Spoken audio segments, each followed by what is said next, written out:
8. 새로운 시작. 나를 태운 배는 그레이브젠드 항에서 아메리카를 향해 출발했다. 때는 1726년 7월 23일이었다. 배 안에서 있었던 일은 일기에 상세히 기록되어 있다. 거기에는 내가 앞으로 어떻게 살아가야 할지에 대해 기록해 놓은 인생 계획서도 있다. 그 계획을 난 지금껏 지켜 나가고 있다. 어린 나이에 그런 계획을 세웠다는 것이 지금 생각해도 기특할 뿐이다. 10월 11일 필라델피아에 도착했다. 그 사이 많은 것이 변해 있었다. 먼저 키드경이 물러나고 고든 소령이 지사가 되어 있었다. 한 번은 평범한 시민이 되어 길을 걷고 있는 키드경과 마주친 일이 있었는데 그는 나를 보자 약간 겸연쩍은 표정을 짓더니 아무 말도 없이 이내 고개를 돌려 가던 길을 가버렸다. 만약 내가 리드 양을 만났더라면 나도 그처럼 행동했을 것이다. 내가 돌아왔을 때 리드 양은 이미 결혼해 있었다. 내가 보낸 편지를 보고 그녀의 친구들이 내가 돌아오기는 틀렸다고 한 모양이었다. 결국 그들은 리드 양을 부추겨 다른 남자와 결혼시키고 말았다.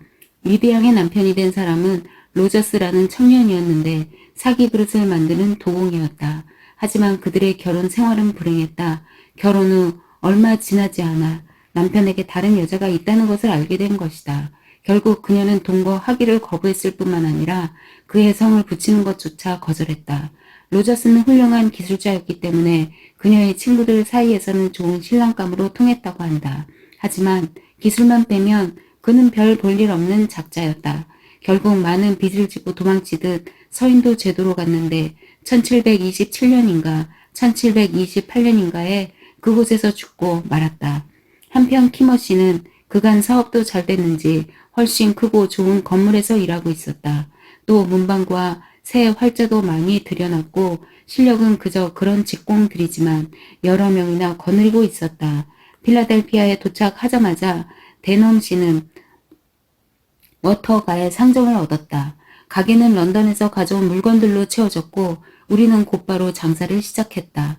나는 한눈 팔지 않고 부지런히 일했다. 그리고 열심히 배웠다. 덕분에 얼마 안 돼서 장사에 익숙해졌다. 그러는 동안 데넘 씨와 난 한 집에서 먹고 잤다. 그는 나를 아버지가 아들을 대하듯 진심으로 걱정했고 이것저것 챙겨줬다. 나도 그를 존경했고 사랑했다. 우리 둘은 부족함 없이 행복한 생활을 했다. 그리고 언제까지나 계속되리라 여겼다. 그런데 갑자기 불행의 그림자가 찾아왔다. 내가 21살을 갓 넘겼을 때였다. 그러니까 1727년 2월. 우리 둘은 약속이나 한 듯 똑같이 병에 걸리고 말았다. 내 병명은 늑막염이었다. 어찌나 고생을 했는지 꼭 죽는 줄로만 알았다.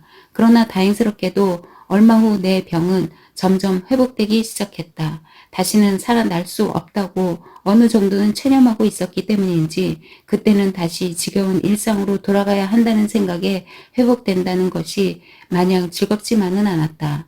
내 생각에야 어떻든 난 그렇게 병을 털고 자리에서 일어났다. 반면 데넘 씨는 끝내 다시 일어나지 못했다. 무슨 병이었는지는 기억나지 않지만 그는 무척 오랫동안 고통에 시달렸고 끝내 죽음을 맞이했다. 임종 직전 그는 나에 대한 애정의 표시로 내게 약간의 유산을 남겨주었다. 그의 죽음과 함께 가게는 유언 집행인에게 넘어갔고 그에 따라 내 고용계약도 끝나버렸다. 그렇게 해서 난 또 한 번 이 넓은 세상에 혼자 남겨지게 되었다. 그중 필라델피아에 있던 홈즈 매형은 원래 하던 일을 다시 시작하라고 했다.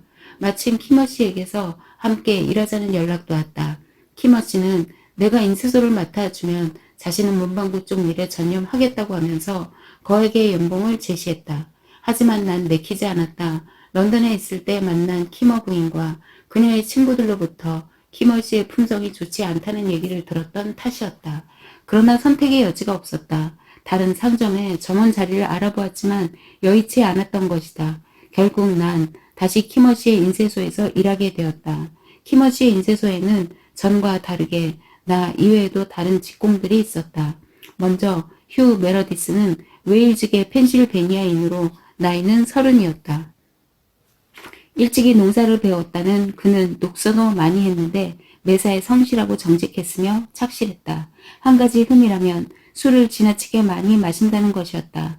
이제 갓 스물이 된 스티븐 포츠는 시골 출신으로 메로디스처럼 농사에 능했다. 그 때문인지 보기 드물게 멋진 체격을 가지고 있었다. 또 재치나 유머 감각도 뛰어나서 주목을 받았다. 하지만 약간 게으른 친구였다. 이 두 사람은 모두 숙련소에 따라 석 달에 1실링을 올려준다는 조건으로 낮은 급료를 받고 있었다. 언젠가는 많은 급료를 받게 될 것이라는 키머시의 꼬드김에 넘어간 것이었다. 일단 메로디스는 인쇄일을, 포츠는 제본 일을 하고 있었지만 실상 그들은 일에 대해 아는 것이 거의 없었다. 원래 계약에 의하면 키머시가 가르쳐주기로 되어 있었지만 일에 대해 모르기로는 키머시도 마찬가지였다. 그들 외에도 존 아무개라는 아일랜드인도 있었다. 그는 다른 사람들과 달리 성질이 난폭했다. 어느 배의 선장으로부터 4년 계약을 하고 고용된 사람이라고 했는데 인쇄 일을 하기는 이번이 처음이라고 했다.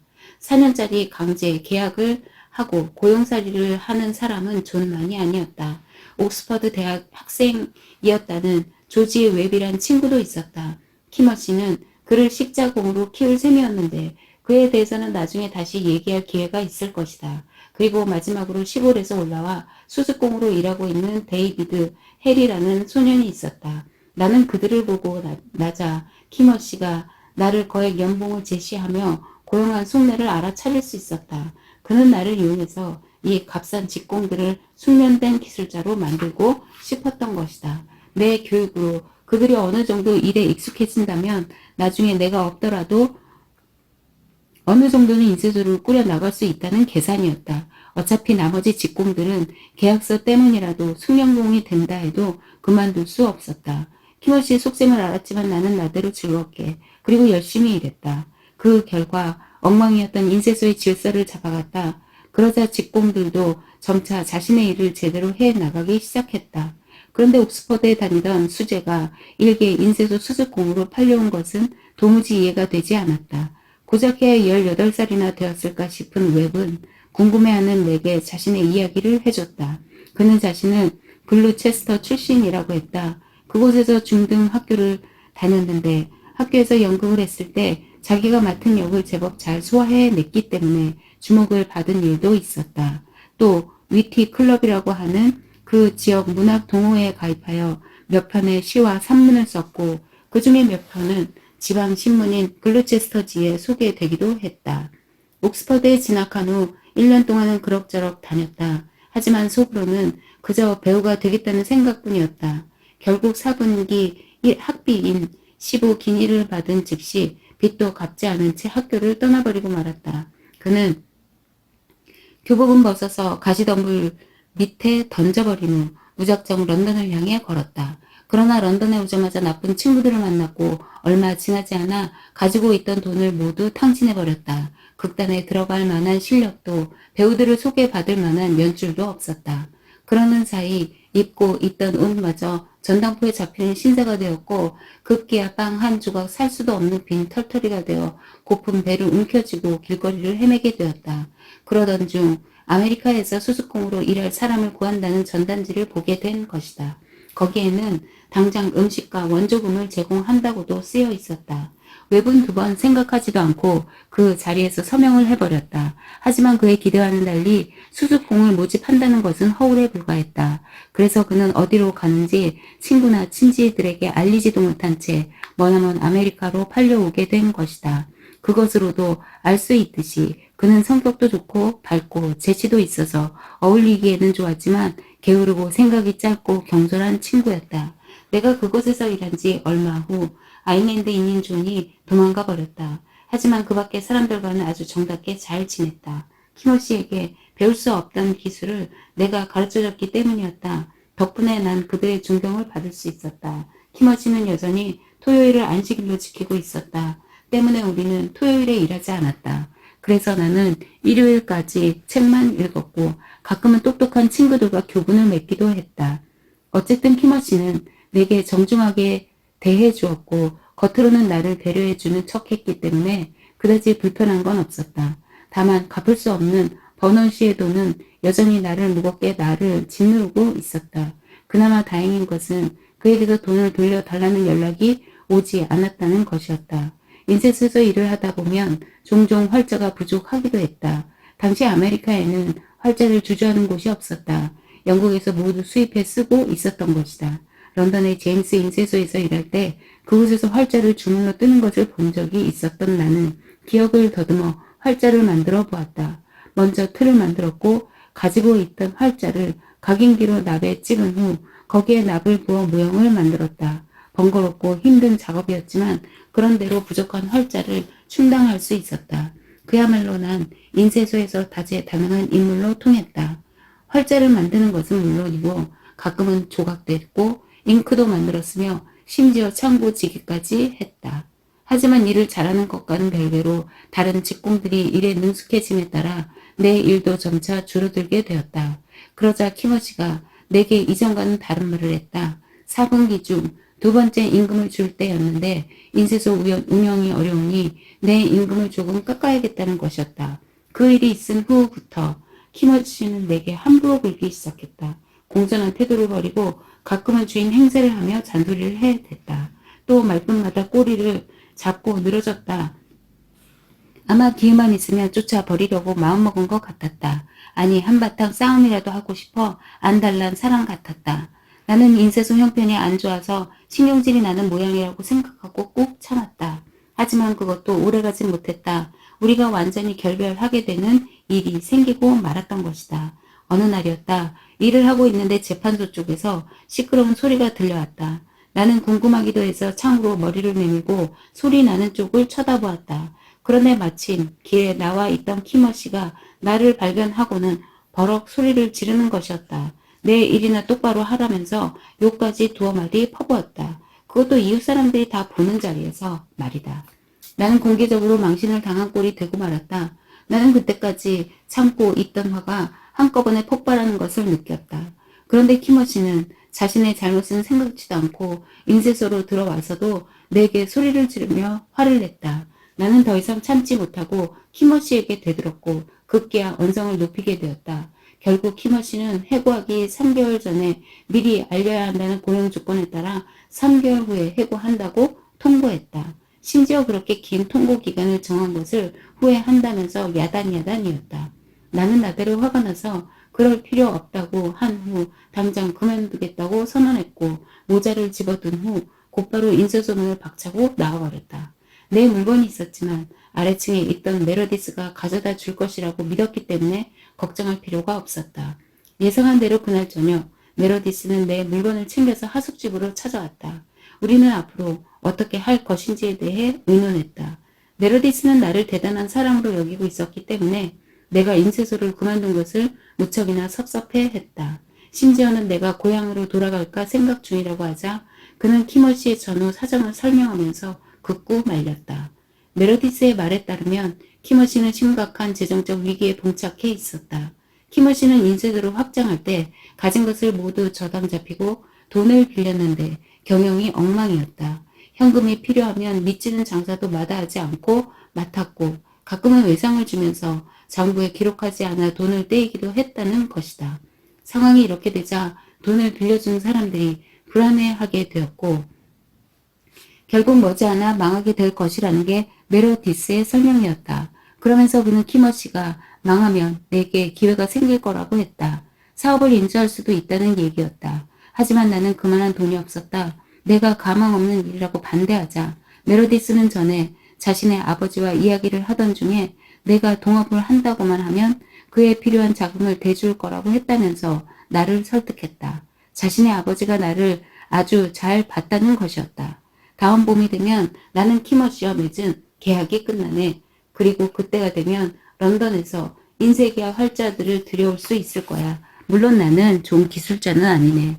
하지만 나는 자금을 댈 수 있어. 내가 자금을 대고 자네가 기술을 대는 거지. 이익은 반으로 공평하게 나누고 말이야.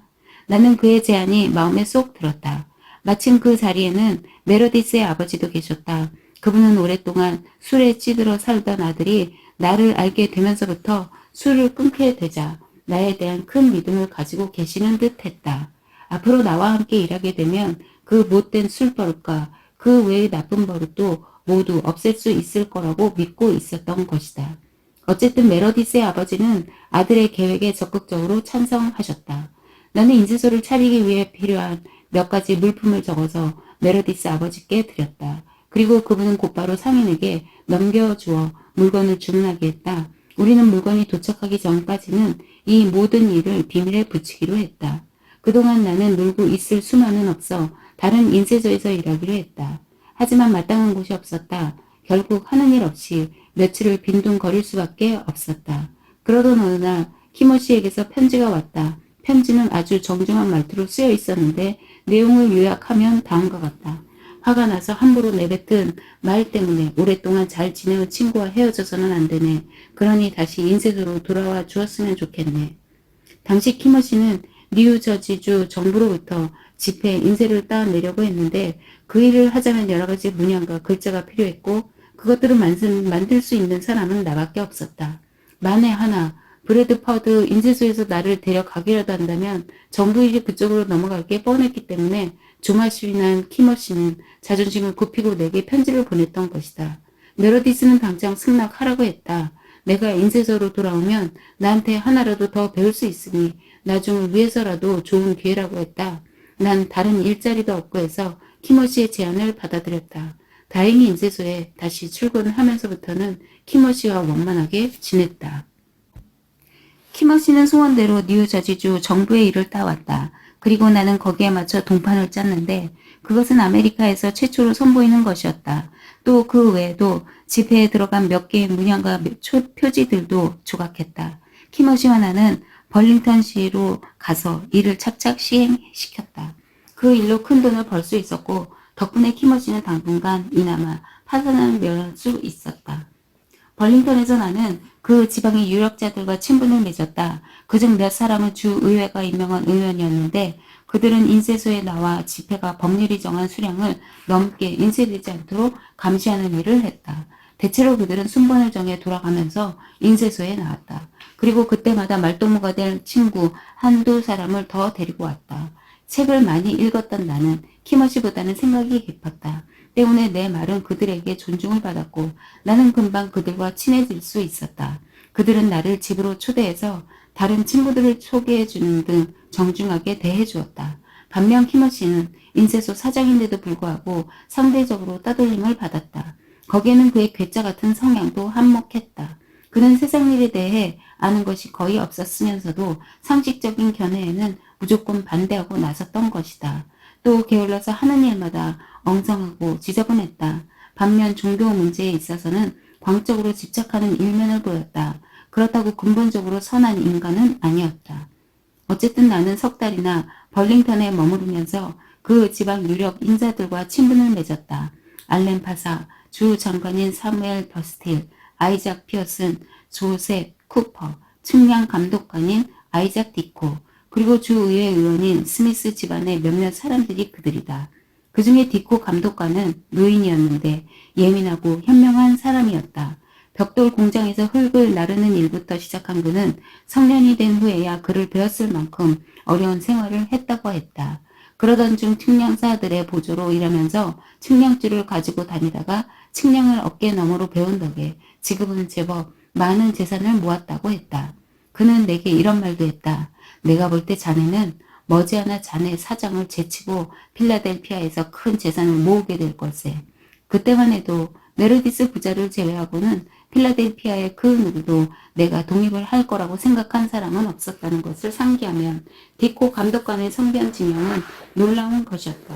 아무튼 이때 친구가 된 사람들은 훗날 내게 큰 도움을 주었다. 물론 내가 그들에게 도움이 된 적도 있었다. 우리는 그렇게 평생 동안 서로를 아끼고 존중했다. 자, 이제부터 내가 어떻게 사업을 시작했는지 얘기하려고 하는데 본격적으로 사업 얘기를 하기 전에 평소 내가 품고 있었던 생활 신조나 도덕관이 내 인생에 어떤 영향을 미쳤는지에 대해 이야기해 두고자 한다. 내 부모님께서는 일찍이 종교적인 삶을 손수 보여주시면서 나를 비국교도로 키우기 위해 애쓰셨다. 그러나 나는 여러 가지 책을 읽게 되면서 성경 그 자체에 의심을 갖게 되었다. 15살 때쯤 되었을 거라고 기억한다. 어느 날 18세기 계몽주의 시대의 대표적인 그리스도교 사상인 이신론을 논박하는 책 몇 권을 읽게 되는 게 있었는데 반박하기 위해 인용한 이신론의 내용이 책의 주장보다 나를 훨씬 강하게 사로잡았다. 결국 난 이신론자가 되어버렸고 몇몇 친구들을 나쁜 길로 빠지게 했다. 콜린스와 렐프가 대표적이라 할 수 있겠다. 그런데 이 친구들은 나중에 내게 큰 폐를 끼쳤으면서도 조금도 미안하게 생각하지 않았다. 자유사상가라고 자부한 키드 씨도 마찬가지였다. 그리고 내가 버논 씨나 리드 양에게 한 짓도 그들의 뻔뻔함과 크게 다르지 않았다. 물론 그 일 때문에 오랫동안 괴로워했지만 말이다. 어쨌든 이런 일들을 겪으면서 나는 갈등을 겪게 되었다. 내가 믿고 있는 이신론도 완벽하지만은 않다고 여기기 시작했던 것이다. 결국 나는 그 이론이 진실일 수는 있어도 유용하지는 않다는 결론을 내렸다. 1725년 그러니까 런던에 있었을 때 나는 인쇄했던 내 논문에 드라이든의 식구를 온전하게 실어 놓았었다. 존재하는 것은 모두 진실이다. 그러나 우매한 인간은 사슬 끝에 달린 고리만 쳐다볼 뿐 모든 것의 균형을 잡고 있는 저울대에 인간의 눈은 미치지 않는다. 그 논문에서 나는 신의 무한한 지혜와 자비 그리고 권능에 반해 선악은 존재하는 것이 아니므로 구분하는 것은 무의미한 것이라고 결론 지었다. 당시에는 제법 잘 쓴 것이라고 생각했었는데 지금 다시 보니 형이사학적 추론들이 대부분 그런 것처럼 어떤 오류가 몰래 숨어들어와 뒤의 것까지 모두 망쳐놓은 것은 아닌지 의심이 간다. 한편 나는 행복한 삶을 살기 위해서는 진실과 성실 그리고 완전함으로 맺어진 인간관계가 가장 중요하다고 생각했다. 그래서 그것을 실현시킬 방법들을 적어놓고 평생 실천하며 살기로 마음먹었다. 그때 적은 것이 아직도 내 일기에 남아있다. 성경 그 자체는 내게 의미가 없었다. 성경이 금지한다고 해서 모두 나쁜 행동은 아니며 성경이 권한다고 해서 모두 선한 행동은 아니기 때문이다. 단지 성경은 우리에게 유익하지 않은 행동을 금했을 뿐이다. 그리고 유익한 행동을 권했을 뿐이다. 즉 금하고 금하지 않고의 차이는 그 행동이 우리에게 유익한가 그렇지 않은가의 차이였던 것이다. 이런 기준은 행동 자체의 본질과 주변 상황에 따라 달라지게 마련이었다. 나는 이런 신념 때문에 위험할 수도 있었던 젊은 시절을 잘 버텨나갔다. 하나님의 은총이었는지 수호 천사의 보살핌 덕분이었는지 운 좋게도 주변 상황이 순조로워서였는지 아니면 또 다른 어떤 원인 때문이었는지 정확히 알 수는 없지만 난 부모님과 떨어져서 낯선 사람들과 낯선 곳에서 살면서도 종교가 없을 경우 저지를 수 있는 부도덕하고 부정한 일 등을 저지르지 않았던 것이다. 물론 나도 다시는 생각하고 싶지도 않은 과오를 저질렀다. 하지만 그것은 내가 어리고 세상을 잘 몰랐던 까닭에 그리고 다른 이들의 꼬임에 넘어가 어쩔 수 없이 저지른 것들이다. 즉 종교가 없어서 저지른 잘못은 아니었다. 그러므로 난 건전한 사고 방식을 가지고 있었다고 자부한다. 그리고 나는 그것을 소중히 여기고 언제까지나 간직하겠다고 결심했었다. 집회일이 끝나고 필라델피아로 돌아온 지 얼마 안 되어 런던에서 활자가 도착했다. 먼저 메러디스와 나는 키머씨에게 인쇄소를 그만두겠다고 했다.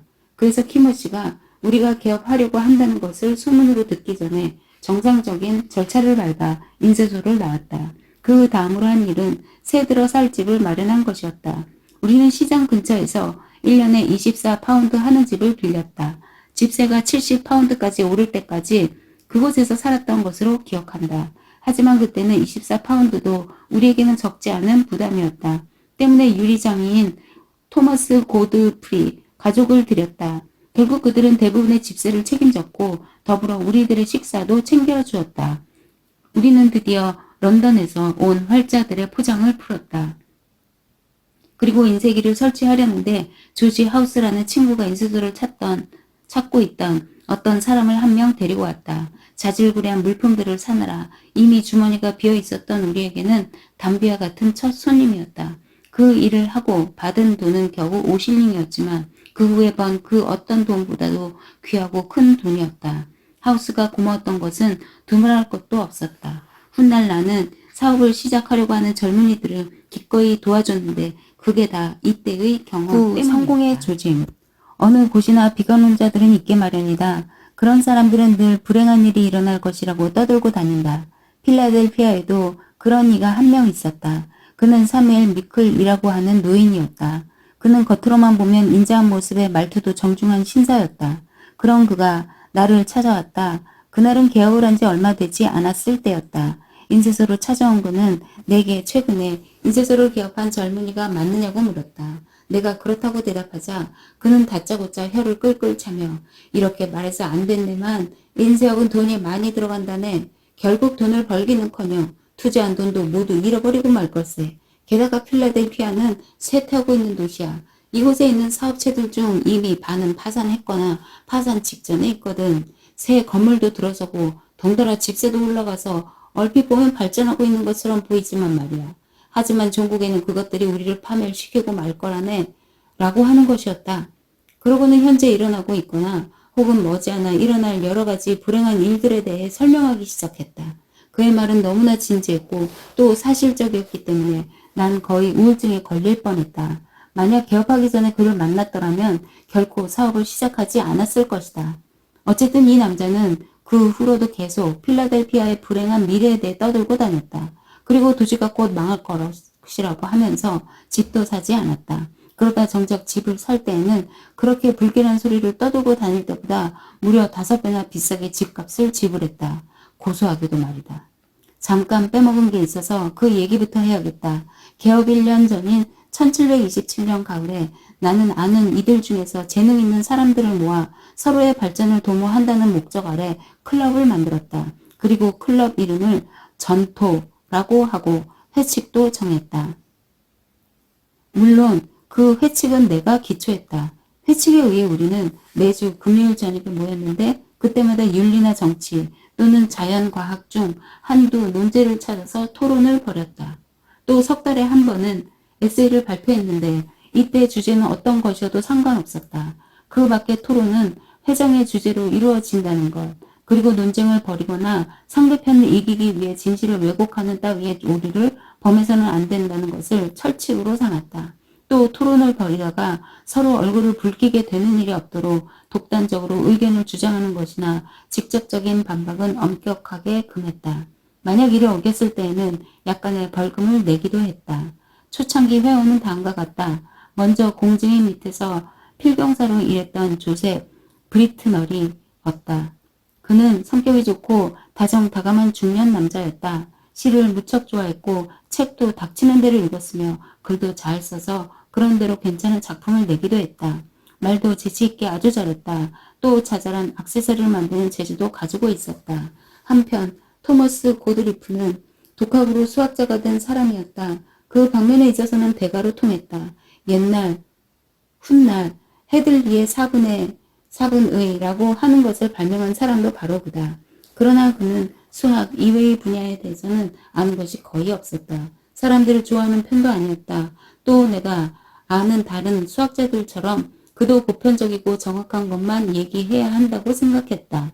때문에 대화를 나누다 보면 계속 부정만 하거나 하찮은 것을 붙잡고 꼬치꼬치 따지고 들어서 분위기를 망쳐놓는 일이 많았다. 결국 그는 금방 클럽을 탈퇴했다. 측량자였던 니콜라스 스킬은 훗날 측량 감독관이 된 사람인데 책을 좋아했고 때때로 시를 썼다. 윌리엄 파슨스는 원래 구두방 직공이었는데 독서를 좋아했고 수학에 재능이 있는 사람이었다. 그가 수학을 배우게 된 계기는 점성술을 연구하기 위해서였다. 하지만 이내 점성술에 실망했고 나중에는 거들떠보지도 않았다. 그도 훗날 측량 감독관이 되었다. 가구장의 윌리엄 모그리지는 그 방면에서 최고의 실력을 갖춘 훌륭한 기술자였는데 착실했고 또 재치가 넘치는 사람이었다. 앞서 설명한 휴 메러디스와 스티븐 포츠, 조셉 웹 역시 우리 클럽의 회원이었다. 로버츠 그레이스는 어느 정도 재산을 가진 젊은 신사였는데 인심도 좋고 명랑한 데다 사람들과 어울리기를 좋아했다. 특히 사람들과 어울려 말 장난하는 것을 좋아했다. 우리 클럽에는 내 또래도 한 명 있었다. 어떤 상점에 점원이었던 윌리엄 콜먼이란 친구였는데 나와 동갑이었다. 그는 내가 본 어느 누구보다도 명석한 두뇌를 가진 사람이었다. 명석함 외에도 냉철함, 온화함, 엄격함을 두루 갖추고 있었다. 훗날 그는 우리 주에서 가장 힘 있는 사람이 되었다. 판사가 된 것이다. 나와는 그가 죽을 때까지 즉 40년 동안 우정을 쌓아나갔다.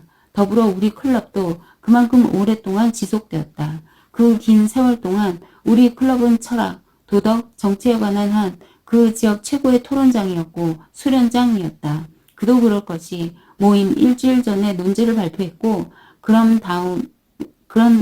우리는 다음 모임 때까지 그에 관련된 책을 중점적으로 탐독해서 토론의 질을 높였다. 토론은 회칙에 정한 바에 따라 질서 있게 진행되었고 가급적 서로에게 불쾌감을 주지 않기 위해 노력했다.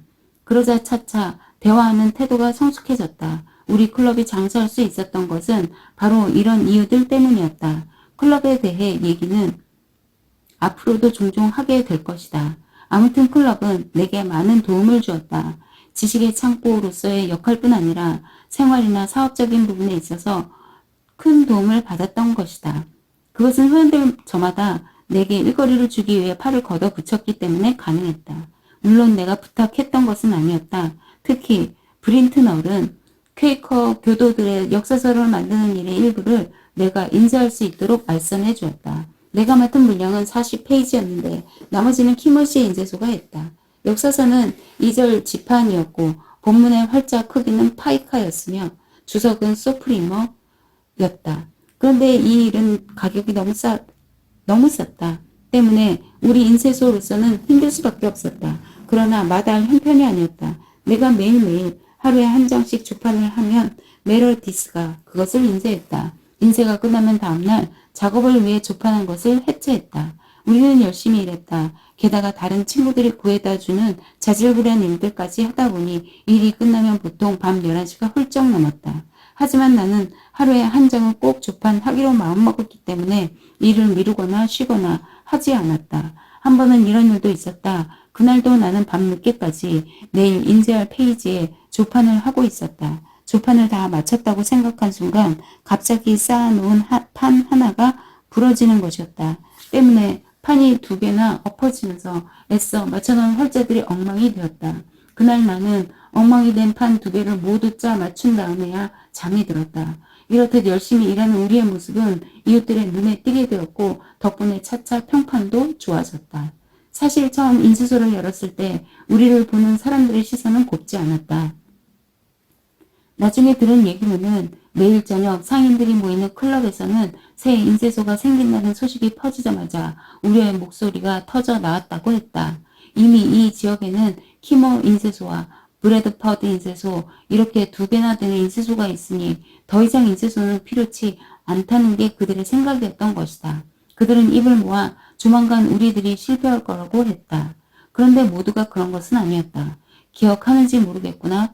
언젠가 그분의 고향인 세인트 앤드루스에서 함께 만난 적이 있는 베어드 박사를 말이다. 바로 그분은 우려하는 사람들을 향해 이런 말을 하셨다. 난 프랭클린처럼 열심히 일하는 사람은 지금껏 본 적이 없소. 내가 클럽을 나서서 집에 돌아가는 그 늦은 시간에도 그는 여전히 일을 하고 있고 또 사람들이 일어나기도 전에 이미 인쇄소에 나와 일을 하고 있었소. 그 얘기를 듣고 나를 다시 보게 된 사람도 있었다. 그중 어떤 사람은 나를 찾아와 우리 인쇄소에 문방구를 대겠다고까지 했다.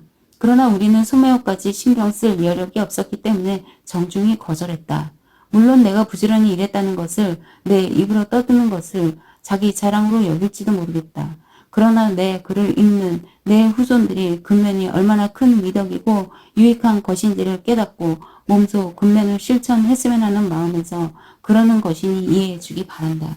한편 클럽의 회원이자 키머 인쇄소에서 일하고 있던 조지 웹은 우리 인쇄소에서 일하게 해달라고 부탁했다. 그동안 여자친구를 사귄 그는 그녀에게 돈을 빌려서 키머 씨에게 주고 키머 씨와 맺은 계약을 해약했던 것이다. 그러나 그때 우리의 형편으로는 직공을 채용할 수 없었다. 낙담하는 그를 보고 있자니 마음이 약해졌다. 그래서 나는 바보 같은 짓을 저지르고 말았다. 머지않아 신문을 발행할 테니 그때가 되면 함께 일하자고 사업상의 비밀을 누설한 것이다. 당시 그 지역 신문으로는 브래드퍼드 인쇄소에서 나오는 신문이 유일했다. 내용도 형편없었고 관리도 엉망인데다가 재미도 없었지만 그런대로 흑자를 내고 있었다. 그래서 나는 괜찮은 신문을 발행하면 충분히 승산이 있을 거라고 확신했다. 난 웹에게 절대 비밀이니 아무에게도 말해서는 안 된다고 신신당부했다. 하지만 웹은 비밀을 키머시에게 누설하고 말았다. 그러자 키머시는 나를 앞질러 자신에게 신문 발행 계획이 있다고 발표하고는 그 일에 웹을 고용했다. 당장 신문을 낼 수도 없었기 때문에 나는 더욱 분통이 터졌다. 하지만 이내 내 실수를 인정했다. 대신 골탕 먹일 방법이 없을까 고민했다. 그래서 생각한 것이 브래드퍼드 신문에 분수를 모르는 자라는 제목으로 재미있는 글을 써 보낸 것이었다. 나는 같은 제목으로 몇 편을 신문에 실었다. 그리고 내 뒤를 이어 브린트널이 몇 개월 동안이나 연재를 했다. 내용은 주로 키머시가 발행하는 신문에 대한 조롱으로 일관했다. 이 때문에 브래드퍼드의 신문은 세상 사람들의 주목을 받았고 이와는 반대로 키머시는 사람들의 관심에서 벗어나 버렸다. 어쨌든 키머시는 공표대로 신문을 발표했고 우리의 회방과 사람들의 무관심 속에서도 9달이나 발행했다. 하지만 독자는 제일 많았을 때에도 겨우 90명을 넘지 않았다. 결국 키머시는 내게 얼마간의 돈을 낸다면 신문을 양도하겠다고 제안해왔다. 그렇지 않아도 인수할 계획을 가지고 있던 나는 그 자리에서 그의 제안을 수락했다. 그리고 2, 3년이 지났을 때에는 큰 돈을 벌어주는 신문으로 키워냈다. 여기에서 내가 우리라고 하지 않고 나라고 한 것에 의문이 생길 것이다. 그 이유는 메르디스와 난 표면적으로는 동업이었지만 업무에 관한 한 거의 모든 일을 내가 떠맡고 있었기 때문이다. 메르디스는 여전히 식재를 할 줄 몰랐고 인쇄 솜씨도 부족을 했다. 게다가 거의 대부분의 시간에 취해 있었다. 때문에 친구들은 내가 메르디스와 관계를 맺고 있는 것을 안타까워했다. 하지만 나는 언제나 그에게 최선을 다했다. 마침내 신문이 발행되었다. 우리의 신문은 지금까지 나온 그 어떤 신문과도 달랐다. 활자도 좋았고 인쇄도 깨끗했다. 하지만 우리 신문이 세간의 이목을 받게 된 가장 중요한 계기는 다른 데 있었다. 당시 버넷 지사와 매사추세츠 의회 사이에 논쟁이 벌어지고 있었는데 내가 그것에 대한 비평을 써서 신문에 실었던 것이다. 용기 있는 내 글은 그 지역 인사들 사이에서 순식간에 화제가 되었고 덕분에 우리 신문과 발행인 모두 유명해졌다. 뿐만 아니라 내 글에 관심을 가진 유력 인사들이 모두 내 신문의 독자가 되어주었다. 일이 이쯤 되자 다른 일반인들도 우리 신문에 관심을 갖게 되었고 결국 발행 부수는 계속해서 늘어났다. 좋은 글을 쓰기 위해 부단히 노력했던 지난날이 처음으로 보상받은 때였다. 우리 신문이 승승장구할 때 할 수 있었던 데에는 또 다른 이유도 있다. 글 줄 꽤나 쓸 줄 아는 내가 신문을 발행하는 편이 낫다고 생각했던 사회 지도층 인사들이 우리 신문을 후원해 줬던 것이다. 그 계기는 브래드퍼드가 만들어졌다. 그때까지도 투표용지나 법률 문서 등 정부의 일을 하고 있던 브래드퍼드는 어느 날 주 의회가 지사에게 보내는 청원서를 인쇄하게 되었다. 그런데 그는 그것을 아무렇게나 인쇄해 버렸던 것이다. 우리는 그것을 깨끗하고 품위 있는 청원서로 탄생시켰다. 그리고 모든 의원들에게 한 부씩 보내줬다. 누가 봐도 우리 것이 훌륭했다. 결국 의회에 있던 친구들까지 나서준 덕분에 이듬해 우리는 주의회가 지정하는 인쇄소가 되어 정부 일을 도맡아 하게 되었다. 특히 그 일에는 앞에서도 얘기한 적 있는 해밀턴 씨의 도움이 절대적이었다. 당시에 그는 영국에서 돌아와 주의회 위원으로 일하고 있었는데 내가 주의회 일을 맡을 수 있도록 무척이나 애써 주셨던 것이다.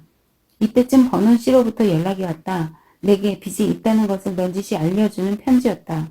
그렇다고 독촉한 것은 아니었다. 난 잊지 않고 있다고 하지만 조금 더 참아달라는 내용의 편지를 써서 보냈다. 버논 씨는 여러 말 않고 내 부탁을 들어주었다. 드디어 형편이 나아져서 돈이 마련되었을 때 나는 그 즉시 원금뿐 아니라 이자까지 챙겨서 그에게 보냈다. 물론 감사의 말과 함께 말이다. 이것으로 난 내가 저지른 큰 잘못 하나를 바로잡았다. 그러던 중 뜻하지 않은 곳에서 문제가 생겼다. 인쇄소를 차릴 때 자금을 대기로 했던 메르디스 아버지가 물건 값의 반을 외상으로 했는데 금액이 무려 100파운드나 되었다.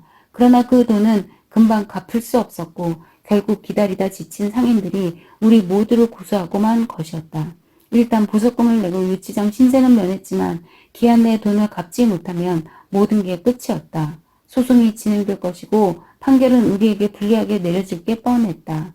인쇄기와 활자는 모두 강제 매매될 것이고 그렇게 되면 원래 가격의 반밖에 건질 수 없을 것이었다. 그리고 그것으로 빚을 갚고 나면 우리의 희망은, 미래는 그대로 사라져버리고 말 터였다. 그때 괴로워하고 있는 내게 두 명의 친구가 찾아왔다. 윌리엄 콜먼과 로버츠 그레이스였다. 그 둘은 각각 혼자서 나를 찾아왔다. 그리고 둘 다 부탁도 안 했는데 내가 인쇄소를 인수할 수 있도록 돈을 빌려주겠다고 했다. 평소 그들은 나와 메르디스와 동업하고 있는 것을 탑탁해 하지 않았다.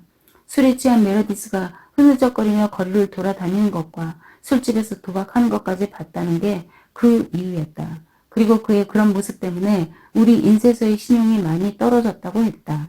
난 아직도 그들이 베풀어준 친절을 잊을 수가 없다. 아니, 죽는 날까지도 절대 잊을 수 없을 것이다.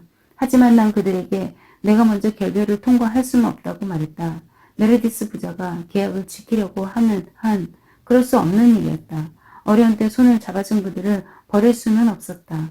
대신 끝내 그들이 계약을 이행하지 못해 동업 계약을 파기하게 되면 그때 도움을 받겠다고 했다. 그렇게 아무것도 결정하지 못한 채 며칠이 지났다.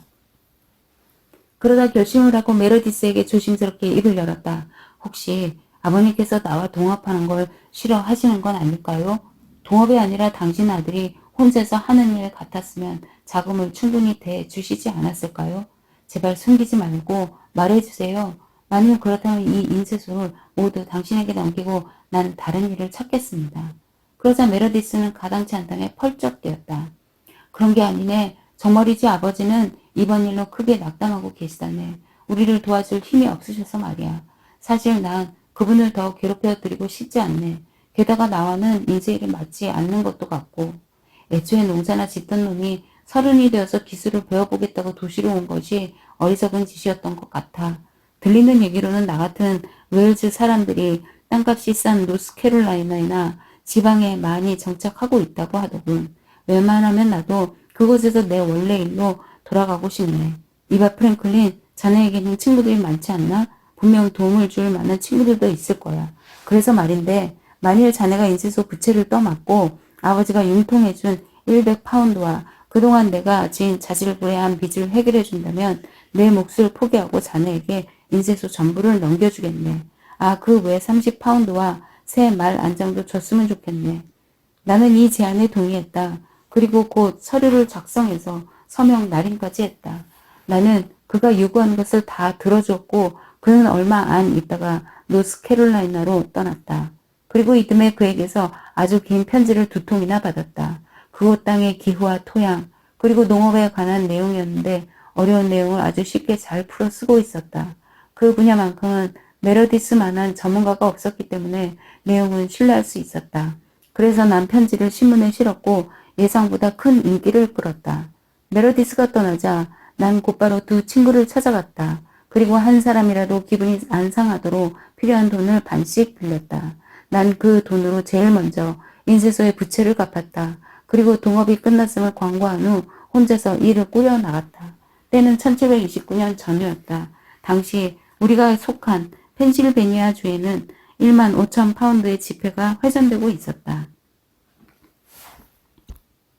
하지만 그것도 얼마 후면 더 줄어들 예정이었다. 때문에 일반 시민들은 지폐를 더 발행하라고 요구하고 있었다. 하지만 부유한 주민들은 이에 반대하고 있었다. 뉴 잉글랜드의 전례에서 알 수 있듯이 지폐를 더 발행하면 지폐 가치가 하락할 것이고 그렇게 되면 채권자들이 손해를 보게 된다는 게 그 이유였다.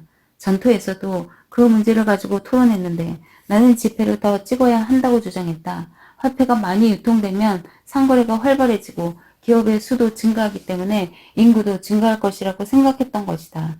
실제로 1723년에 소액 화폐가 최초로 발행되었을 때 교역과 고용이 증대되었다. 그 결과 지금은 비어있는 집도 없을 뿐만 아니라 새 건물이 속속 들어서고 있다. 난 아직도 필라델피아에 처음 도착해서 빵을 뜯어 먹으며 거리를 돌아다녔을 때를 생생하게 기억하고 있다. 그때만 해도 1번가와 2번가 사이의 월락가의 집에는 거의 다 세입자 고함, 이람 쪽지가 붙어 있었다. 그것은 체스트넛가나 다른 거리들도 마찬가지였다. 마치 도시의 주민들이 하나둘씩 떠나고 있는 것은 아닌가 하고 의심이 들 정도였다. 모임 후 나는 이 문제에 한동안 사로잡혀 있었다. 그래서 익명으로 지폐의 성격과 그 필요성, 이런 제목으로 글을 써서 신문에 실었다. 예상한 대로 부자들은 싫어했지만 시민들에게는 큰 호응을 얻었다. 게다가 이 글은 집회를 더 발행하라는 여론을 더욱 확산시켰다. 내 주장에 반대하는 사람 중에 글을 제대로 쓰는 사람이 없다는 것도 반대 주장이 힘을 잇는 요인이 되었다. 결국 이 안건은 의회에서 다수결로 통과되었다. 주의회 친구들은 내 공로를 인정하고 내게 지폐를 찍어내는 일을 맡기기로 결정했다. 그 일은 임원이 많이 남는 일이었다. 덕분에 내게는 큰 도움이 되었다. 내가 글을 제대로 쓸 수 있기 때문에 덕을 본 또 하나의 사건이었다. 시간이 지나면서 지폐의 실용성을 몸소 체험하게 되자 이 문제는 더 이상 논쟁거리가 되지 못했다. 때문에 주의회는 얼마 후 지폐를 5만 5천 파운드로 늘렸고 1739년에는 8만 파운드까지 늘렸다. 그 전쟁을 거치면서 지폐는 35만 파운드까지 늘어났고 더불어 교역량도 빌딩도 인구도 상상 이상으로 늘어났다. 하지만 지금 나는 필요 이상으로 지폐가 늘어나는 것은 바람직하지 않다고 생각한다. 한편 주의회의 집회일이 있은 지 얼마 후 해밀턴 씨는 뉴캐슬주의 집회를 인지하는 일을 소개시켜줬다. 실제로 큰일은 아니었지만 그 역시 내게는 더없이 고마운 일거리였다.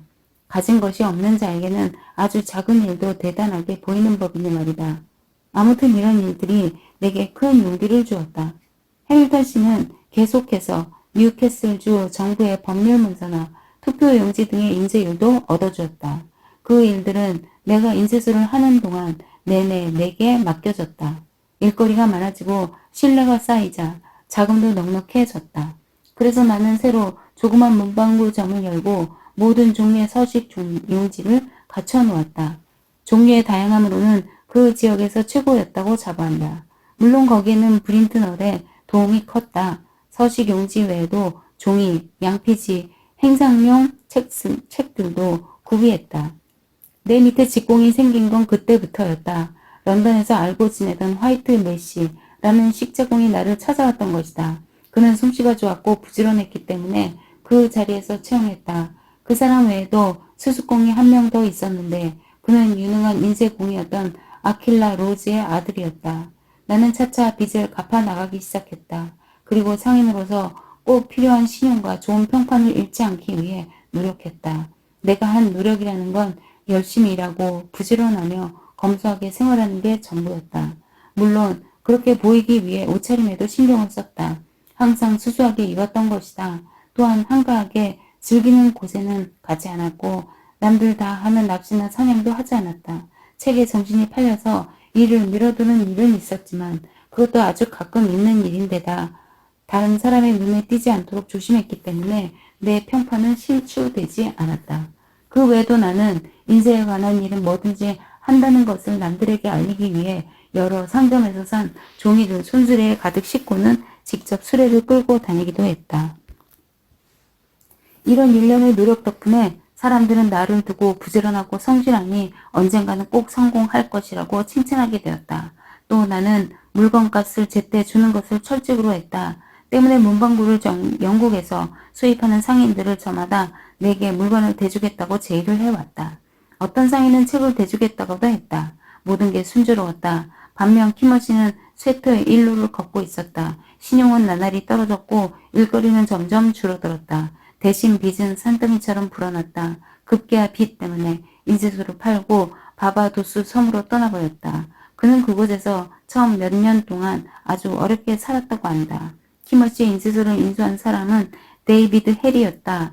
그는 내가 키머시 밑에서 일하던 시절 내게 일을 배우던 수수공이었다.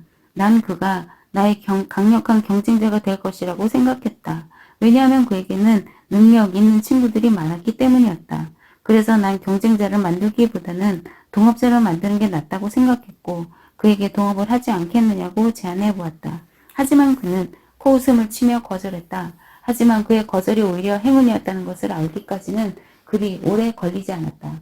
해리는 오만했을 뿐 아니라 옷을 번지르르하게 입고 다니며 거드름을 피웠다. 또 노는 것을 좋아해서 항상 밖으로 나다녔기 때문에 이 일은 항상 뒷전일 수밖에 없었다.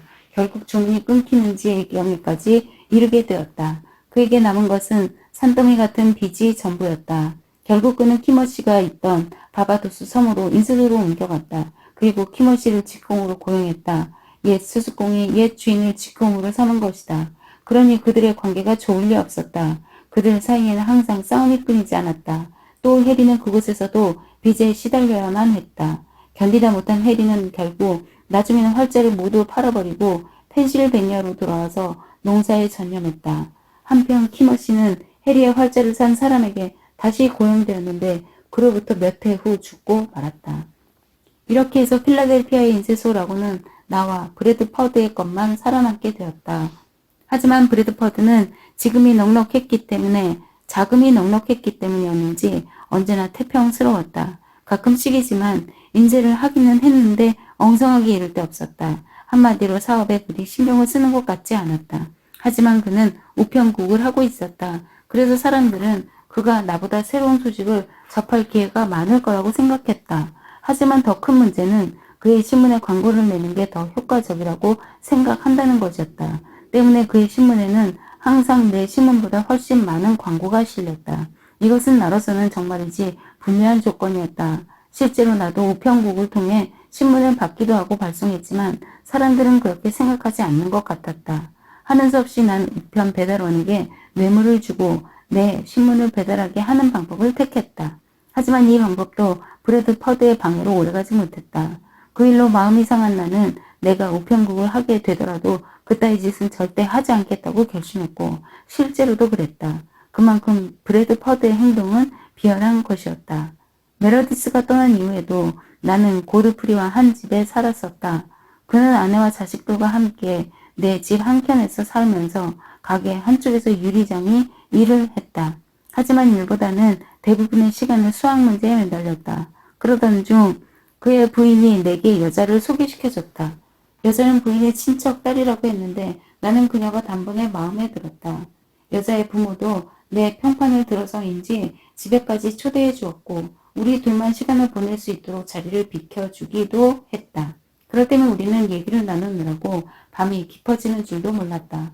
얼마 후 나는 진지하게 그녀에게 청혼을 했다. 본격적으로 결혼 얘기가 오가자 고드프리 부인이 중간에서 이를 봐줬다. 나는 결혼 지참금으로 인쇄소가 지고 있는 빚을 청산할 수 있을 정도의 금액을 원한다고 부인을 통해 여자의 집에 알렸다. 아마 지금 기억으로는 100파운드가 넘지 않았던 것 같다.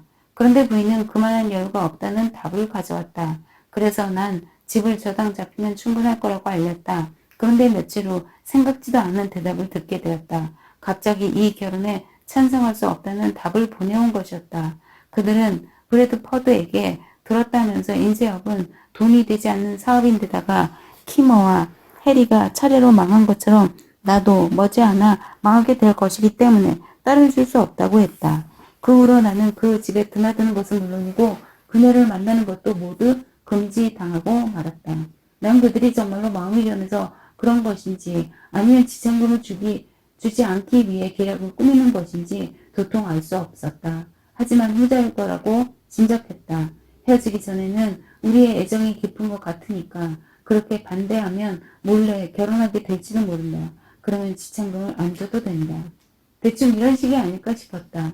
난 너무 괘씸하고 화가 나서 다시는 그 집에 가지 않았다. 고드프리 부인은 내게 그 사람들은 그렇게 나쁜 사람들이 아니라면서 나를 타일렀지만 일단 마음을 고친 난 귓등으로도 듣지 않았다. 오히려 나는 그 집과 상종하지 않겠다고 못 박아버렸다. 일이 이 지경이 되자 고드프리 부부는 매우 섭섭하게 생각했다. 그 후에도 그들 부부는 계속해서 내 생각을 바꿔보려고 했지만 이 얘기를 하다 보면 어느새 언성이 높아졌다. 결국 말다툼으로 이어졌고 급기야 그들은 집을 나가버리고 말았다. 난 덩그러니 큰 집에 혼자 남게 되었지만 다시는 타인과 함께 살지 않겠노라고 결심하고 새를 들이지 않았다.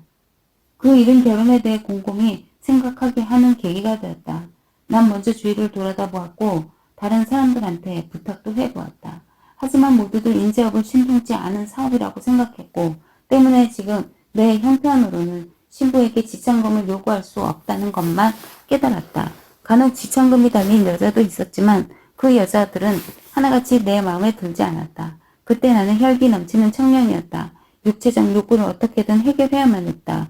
결국 나는 어쩌다 만난 여자들과 관계를 맺곤 했다. 하지만 이 방법은 비용도 비용이지만 꺼림칙한 기분을 떨칠 수 없었다. 혹시 나쁜 병에 걸리는 것은 아닐까 걱정이 되었던 것이다. 그렇지만 다행히도 그런 일은 일어나지 않았다. 앞에서도 말한 리드 씨는 여전히 내게 다정한 이웃 사촌이었다. 내가 그의 집에서 하숙을 했던 그때부터 그는 나를 잘 보살펴 주었고 그때까지도 그는 오랜 친구로서 돈독한 우정을 내게 보여주고 있었다. 가끔 집에 초대받아 가게 되면 그는 여러 가지 집안일을 내게 의논해 왔고 그럼 나는 기꺼이 문제를 해결해 주곤 했다. 그러는 와중에서 리드 양의 존재는 내게 죄책감을 일깨워줬다. 그때 리드 양은 밝은 표정은커녕 기운도 없이 온종일 집안에 틀어박혀 지내고 있었다. 난 명랑했던 그녀가 그렇게 된 데에는 내 책임도 있다고 생각하고 있었다. 런던에서 그렇게 변덕스러운 편지만 보내지 않았더라면, 경솔한 짓만 하지 않았더라면 리드 양이 저렇게 변하지는 않았을 거라고 여겼던 것이다. 하지만 리드 양 어머니의 생각은 달랐다. 바로 자신이 딸의 인생을 망쳐버렸다고 생각하고 있었던 것이다. 실제로 그녀는 우리가 사귀고 있을 때 한사코 결혼을 반대했다.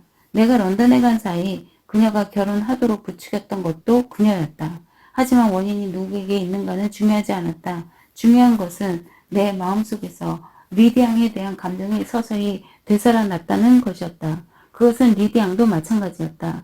그녀의 어머니도 이번에는 찬성했다. 하지만 우리들의 결합에는 큰 문제점이 있었다. 바로 리드 양의 전 남편에 관한 것이었다. 먼저 전 남편에게 아내가 있다는 게 사실이라면 결혼 자체는 무효였기 때문에 문제될 게 없었다. 하지만 아내라는 여자가 영국에 있다고 했기 때문에 사실 여부를 확인하기가 쉽지 않다는 것이 문제였다. 또 다른 문제는 남편이란 작자가 떠난 후 죽었다는 소문은 있었지만 그 역시 확실치 않다는 것이었다. 만에 하나 그가 죽은 게 사실이라고 해도 빚을 남겼다면 그 빚은 고스란히 내 몫이 될 것이기 때문이다. 그러나 난 모험을 하기로 했다. 그래서 1730년 9월 1일 나는 리드 양과 결혼을 했다. 그리고 다행히 우려했던 일은 일어나지 않았다. 그녀는 훌륭한 아내였고 믿음직한 동료였다. 집안일을 하는 짬짬이 가게 일도 봐줬다. 우리는 서로를 도왔다. 서로에게 행복을 주기 위해 최선을 다했다. 그래서 우리는 성공으로 가는 길을 함께 걸어갈 수 있었다. 이로써 난 내가 저지른 잘못들 중 또 하나를 바로잡았다. 그중 전토는 전처럼 술집에서 모이는 대신 그레이스 씨 댁에 조그마한 방을 빌려 쓰고 있었다. 그 방은 우리를 위해 집주인이 일부러 마련한 것이었다. 그러던 어느 날 나는 회원들이 개인적으로 가지고 있는 책을 모아 공동의 서재를 만들자는 제안을 했다. 실제로 논제에 따른 토론을 준비하려면 많은 책을 읽어야 했기 때문에 서로 빌려보는 일이 많았다. 그래서 각자 소중한 책들을 한 군데 모아놓으면 필요할 때마다 보기 좋은 것 같았던 것이다. 모두들 내 의견에 찬성했다. 이렇게 해서 우리는 각자 내놓을 만한 책을 가지고 왔다.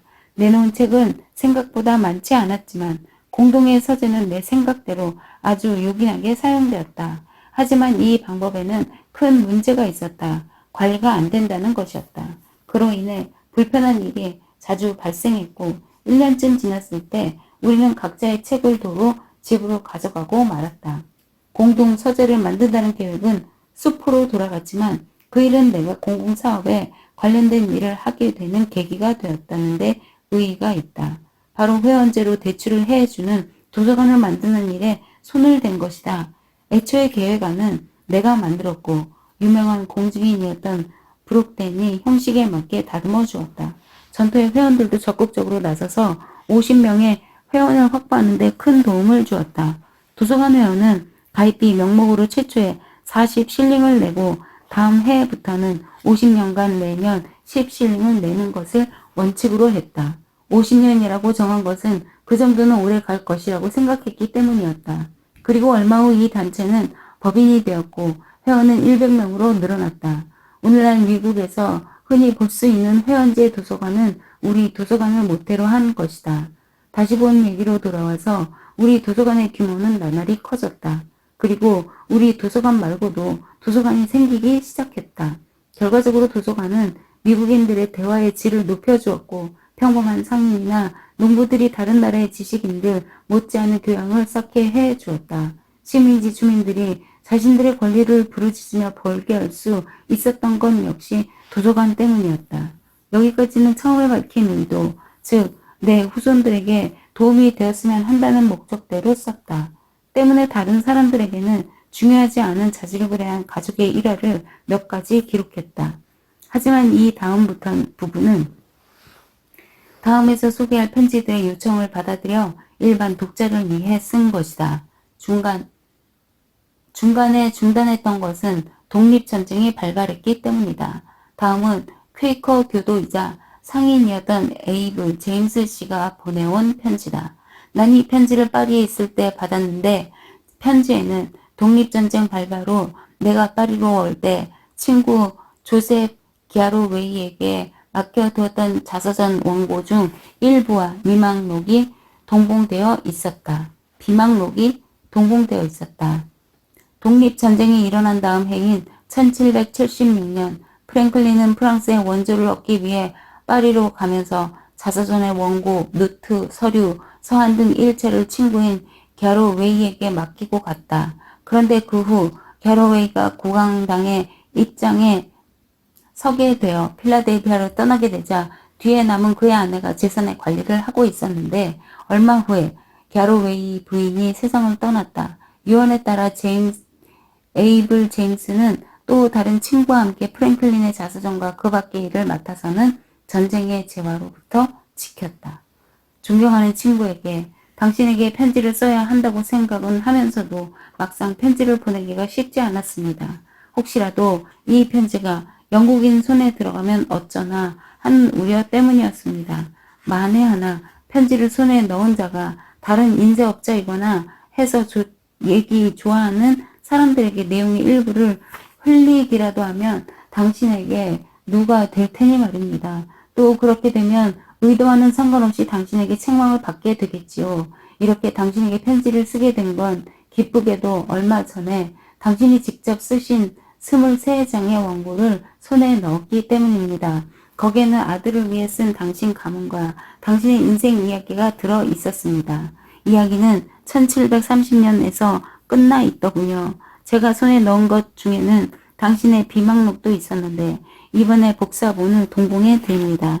자서전을 계속해서 쓰시게 되면 이 비망록이 앞뒤를 매끄럽게 잇는데 유용하게 사용될 것이라 생각합니다. 혹시 그런 계획이 없으셨다면 계속 쓰시기를 부탁드립니다. 많은 목회자들의 말처럼 인생은 완전하지 않습니다. 그렇게 인정 많고 친절하며 선한 벤자민 프랭클린이 친구들과 세상 사람들에게 이토록 재미있고 유용한 이야기를 들려주지 않는다면 우리에게는 큰 슬픔이 될 것입니다. 당신이 살아온 인생은 당신 가족뿐만 아니라 수백만 명에게 교훈과 재미를 줄 것이기 때문입니다. 당신과 같은 위치에 있는 사람들의 글은 젊은이들에게 큰 영향을 줍니다. 당신의 글은 젊은이들의 가슴 속에 깊이 새겨질 것이고 그렇게 되면 자신도 모르는 새에 당신처럼 되기를 바라고 또 그렇게 되기 위해 노력할 것입니다. 만약 당신의 글이 출판되어 나온다면 분명 그러리라 생각합니다. 이 땅의 많은 젊은이들이 젊은 날의 당신처럼 절제된 생활을 하게 될 것입니다. 아, 얼마나 축복된 일입니까? 현재 당신은 젊은이들에게 근면과 검소, 절제라는 위대한 미덕을 깨닫게 해주고 또한 사업에 눈을 뜨게 해주는 최고의 인물입니다. 당신처럼 젊은이들에게 큰 영향을 끼칠 수 있는 사람은 없을 것입니다. 물론 당신의 글이 그런 용도로만 유용하다는 것은 아닙니다. 오히려 그 반대입니다. 다만 그 부분이 다른 것에 비해 월등히 중요하다는 것이지요. 당신이라면 이 중요한 일을 위해 기꺼이 노력해 주실 거라고 믿습니다. 에이블 제임스. 나는 이 편지와 동봉된 비망록을 절친한 친구였던 벤자민 보관 씨에게 보여주었었는데 그 친구는 1783년 1월 31일 파리에서 아래와 같은 편지를 보내왔다. 친애하는 친구에게 전에 당신이 퀘이커 교도인 에이블 제임스 씨가 보내준 편지와 비방록을 보여주면서 의견을 물었을 때 전 제 의견을 편지로 보내드리겠다고 약속했습니다만 그동안 여러 가지 사정이 있어서 편지를 빨리 보내지 못했습니다. 죄송합니다. 제 편지가 당신이 결정하는데 얼마나 영향을 끼칠지는 자신이 없습니다. 하지만 제 의견을 말씀드리자면 한마디로 제임스 씨가 원하시는 것처럼 당신은 글을 계속 쓰셔야 하고 그리고 반드시 출판을 해야 한다는 것입니다. 개인적으로도 당신의 삶 속에서 큰 것을 배울 수 있었으면 합니다. 제가 하는 말이 당신 같은 분께 신뢰가 될 수도 있기 때문에 당신에게 직접 얘기하는 것이 아니라 당신처럼 훌륭하지만 당신보다는 예의를 차리지 않아도 되는 어떤 가상의 인물에게 말한다고 생각하고 글을 쓰겠습니다. 전 그 사람에게 이렇게 말하고 싶습니다. 전 당신의 인생 이야기를 꼭 듣고 싶습니다.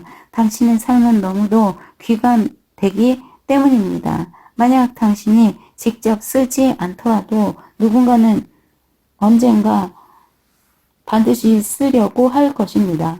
하지만 당신께서 직접 쓰는 것보다 못할 게 뻔합니다. 당신이 직접 써야만 하는 이유는 그 누구도 세세한 부분까지 당신만큼 알 수 있는 없기 때문입니다. 또 당신이 직접 써야만 당신 나라의 사정을 보다 상세하게 기록할 것이기 때문입니다. 그렇게 되면 고결하고 용감한 품성의 젊은이들이 당신의 나라로 이주하고 싶어할 게 분명합니다. 많은 이들이 그 나라에 대해 알고 싶어하는 이때 당신같이 명성이 자자한 분이 쓰신 자서전보다 효과적인 광고는 없을 것입니다. 그뿐이 아닙니다. 당신의 글 속에는 새롭고 일어서고 있는 신대륙과 그 속에 살고 있는 사람들의 모습이 상세하게 기록되어 있습니다. 풍속, 습관, 환경, 사고, 입장, 방식 등의 말입니다. 때문에 인간의 본성과 사회를 제대로 인식하는 데는 시저나 타키투스 작품들보다 당신의 자서전이 더 낫다고 생각합니다. 그러나 당신의 인생이 먼 미래의 훌륭한 인물을 길러내는 초석이 된다는 것에 비하면 이 이유들은 아주 사소한 것에 불과합니다. 당신의 자서전은 당신이 출판하고자 하는 책, 덕의 기술과 함께 개인에게는 인격을 감화시킬 뿐만 아니라 사회적으로도 행복을 촉진시킬 것입니다. 특히 이 두 책은 독학을 하려는 사람들에게 좋은 지침서가 될 것입니다. 보통 학교와 같은 교육기관들은 잘못된 것일지라도 원칙을 고수합니다. 또 잘못된 목표를 위해 잘못된 교수법으로 학생들을 가르치고 있습니다. 반면 당신의 가르침은 단순 명확할 뿐 아니라 목표 역시 진실됩니다. 또 젊은이들이나 그들의 부모가 합리적이고 진실된 목표를 정하지 못하고 헤매고 있을 때 모든 일에 있어서 인간 개인의 힘이 가장 중요하다는 당신의 말씀은 무엇보다 귀중한 가르침이 될 것입니다. 나이가 많으면 많을수록 변하기가 힘이 듭니다. 변한다고 해도 극히 미비할 뿐이지요. 때문에 기본적인 습관이나 생각이 형성되는 젊은 시절이 그만큼 중요한 것입니다. 또 직업이나 결혼 문제가 결정되는 것도 그리고 인생의 목표가 정해지는 것도 모두 젊었을 때입니다. 다음 세대까지 영향을 주는 교육도 바로 이 시기에 받게 됩니다. 사적인 문제들 뿐만 아니라 공공의 문제에 대해 생각 역시 이 시기에 형성됩니다. 특히 이런 문제들은 인생의 목표를 확실하게 세우기 전에 형성됩니다. 즉 인생을 살아가는데 필요한 거의 모든 것이 젊었을 때 결정되는 것입니다. 물론 당신의 자서전이 스스로 배우는 법만 가르치지는 않을 것입니다. 지혜로운 사람이 되는 법을 알려줄 것이기 때문입니다. 또 이미 지혜로운 사람들에게는 큰 영감을 줄 것이고 따라서 더욱더 지혜로운 사람으로 거듭나게 해줄 것입니다. 아주 오랫동안 이정표도 없는 어두움에서 헤매고 있는 약한 인간들에게 역시 큰 도움이 될 것입니다. 부탁하건대 젊은이들과 그들의 부모에게 얼마나 할 일이 많은지 깨닫게 해 주십시오. 지혜로운 사람들이 당신처럼 될 수 있는 기회를 주십시오. 우매한 사람들에게는 지혜를 주십시오. 우리는 지금 정치가나 군인들이 얼마나 인류에게 잔인하게 구는지 보면서 살고 있습니다. 명사라는 사람들이 주위 사람들에게 얼마나 큰 피해를 주고 있었는지 보면서 살고 있습니다. 이때 당신의 글은 그들의 삶보다 월등히 평화적이면서도 바람직한 방법이 있다는 것을 깨닫게 해줄 것입니다. 큰일을 하면서도 가정적일 수 있고 높은 지위를 가지고 있으면서도 누구에게나 다정할 수 있다는 것을 깨닫게 해줄 것입니다. 당신은 자질그레하다고 생각하실 개인적이고 사소한 이야기들도 우리에게는 큰 도움이 될 것입니다. 당신이 그런 일들을 어떻게 처리하셨는지 보는 것만으로도 상당히 재미있는 일이라고 생각합니다. 우리는 살아가면서 어떤 일에 직면했을 때 어떻게 대처해야 하는지 궁금해합니다. 그런 의미에서 당신의 글은 우리가 당할 수도 있는 여러 가지 일들을 미리 보여주고 당신이 어떻게 대처했는지 보여줌으로써 살아가는 데 필요한 지혜를 가르쳐 줄 것입니다. 인생의 지침서가 되는 것이지요. 다른 사람의 삶을 눈앞에서 보는 것은 직접 경험하는 것과 크게 다르지 않습니다. 당신의 글이 그것을 가능하게 해줄 것입니다. 우리가 살면서 겪는 모든 일이나 그것을 처리하는 방법은 때로는 단순해 보이기도 하고 때로는 중요해 보이기도 합니다. 하지만 그 어느 쪽이라 해도 우리의 삶의 일부로 인정할 수밖에 없습니다. 그런데 저는 당신이 어떤 일에 직면했을 때마다 정치나 철학에 대한 토론을 하실 때처럼 당신만의 처세술로 문제를 해결하셨을 거라고 믿습니다. 때문에 실수를 감안한다 하더라도 우리에게는 좋은 본보기가 될 것이라고 확신합니다. 인생살이만큼 인간에게 교훈을 주는 것이 또 무엇이 있겠습니까? 간혹 맹목적으로 덕을 지키는 사람도 있습니다. 생각은 깊으나 어딘지 모르게 기괴한 사람도 있습니다. 또 영리하지만 사악한 마음을 품고 있는 사람도 있습니다. 이런 사람들 틈바구니 속에서 당신은 우리에게 현명하고 진정한 도덕과 선을 보여주실 것입니다. 또한 당신 스스로 당신의 출신을 부끄러워하지 않고 있다는 것을 보여주실 것입니다. 이는 행복, 미덕, 성공을 얻는데 출산은 아무 상관도 없다는 것을 증명해 주기 때문에 매우 중요한 부분입니다. 목적은 수단 없이는 이루어지지 않는 법입니다. 우리는 당신의 글을 통해 당신 역시 치밀한 계획을 세운 그를 지키기 위해 노력했기 때문에 오늘과 같은 자리에 오를 수 있었다는 것을 배우게 될 것입니다. 동시에 대단한 성과도 인간의 지혜가 허락하는 단순한 수단에 의해 성취된다는 것을 알게 될 것입니다. 성격과 습관, 그리고 사고와 미덕에 의해 형성된 지혜로 말입니다. 또한 우리는 당신의 글을 통해 아주 중요한 것을 또 하나 배우게 될 것입니다. 바로 모든 것에는 때가 있다는 것입니다. 우리는 감정에 빠져 지금 순간에만 매달립니다. 또 다음에는 또 다른 많은 기회가 온다는 것과 행동 하나하나가 인생 전체를 변화시킬 수 있다는 것을 잊고 삽니다. 하지만 당신은 당신이 본래 가진 기질에 맞게 인생을 잘 살아오신 것 같습니다. 쓸데없는 조바심이나 어리석은 후회로 괴로워하느라 시간을 낭비하는 대신 매 순간을 만족하면서 활기차게 살아오셨으니 말입니다. 특히 인내심이 많았던 여러 인물들을 본받아 스스로 발전하고 싶어하는 젊은이들에게 당신의 삶은 그야말로 표본이 될 것입니다. 당신에게 편지를 보낸 제임스 씨도 당신의 근면과 검소, 절제의 미덕을 칭찬하시면서 젊은이들에게 귀감이 될 것이라고 하셨더군요. 하지만 그분은 중요한 걸 빼놓으셨습니다. 바로 당신의 겸허함과 공평무사함입니다. 만약 당신께 이런 미덕이 없었다면 지금의 자리에 오르기는커녕 성공할 때까지 기다리지도 못하셨을 겁니다. 여기에서 우리는 당신에게 명예는 헛된 것이고 마음을 다스릴 줄 아는 것이 중요하다는 것을 배우게 됩니다. 물론 제임스 씨의 잘못은 아닙니다. 그분이 저만큼이나 당신에 대해 알았다면 그분도 당신이 이전에 쓴 글과 당신의 생활을 직접 본 사람들은 반드시 자서전과 덕의 기술에 주목할 것이고 반대로 자서전과 덕의 기술을 먼저 읽은 사람들은 역으로 당신이 이전에 쓴 글과 당신의 실제 상황에 관심을 가질 것입니다. 라고 하셨을 것입니다. 당신의 자서전이 중요한 것은 바로 이 때문입니다. 우리 대부분은 시간이 없어서가 아니라 정신과 인품 등을 갈고 닦는 방법을 잘 몰라서 우왕좌왕합니다. 이때 당신의 자서전은 의욕은 있으되 방법을 모르는 모든 사람들에게 중요한 지침서가 될 것이기 때문입니다. 분명합니다.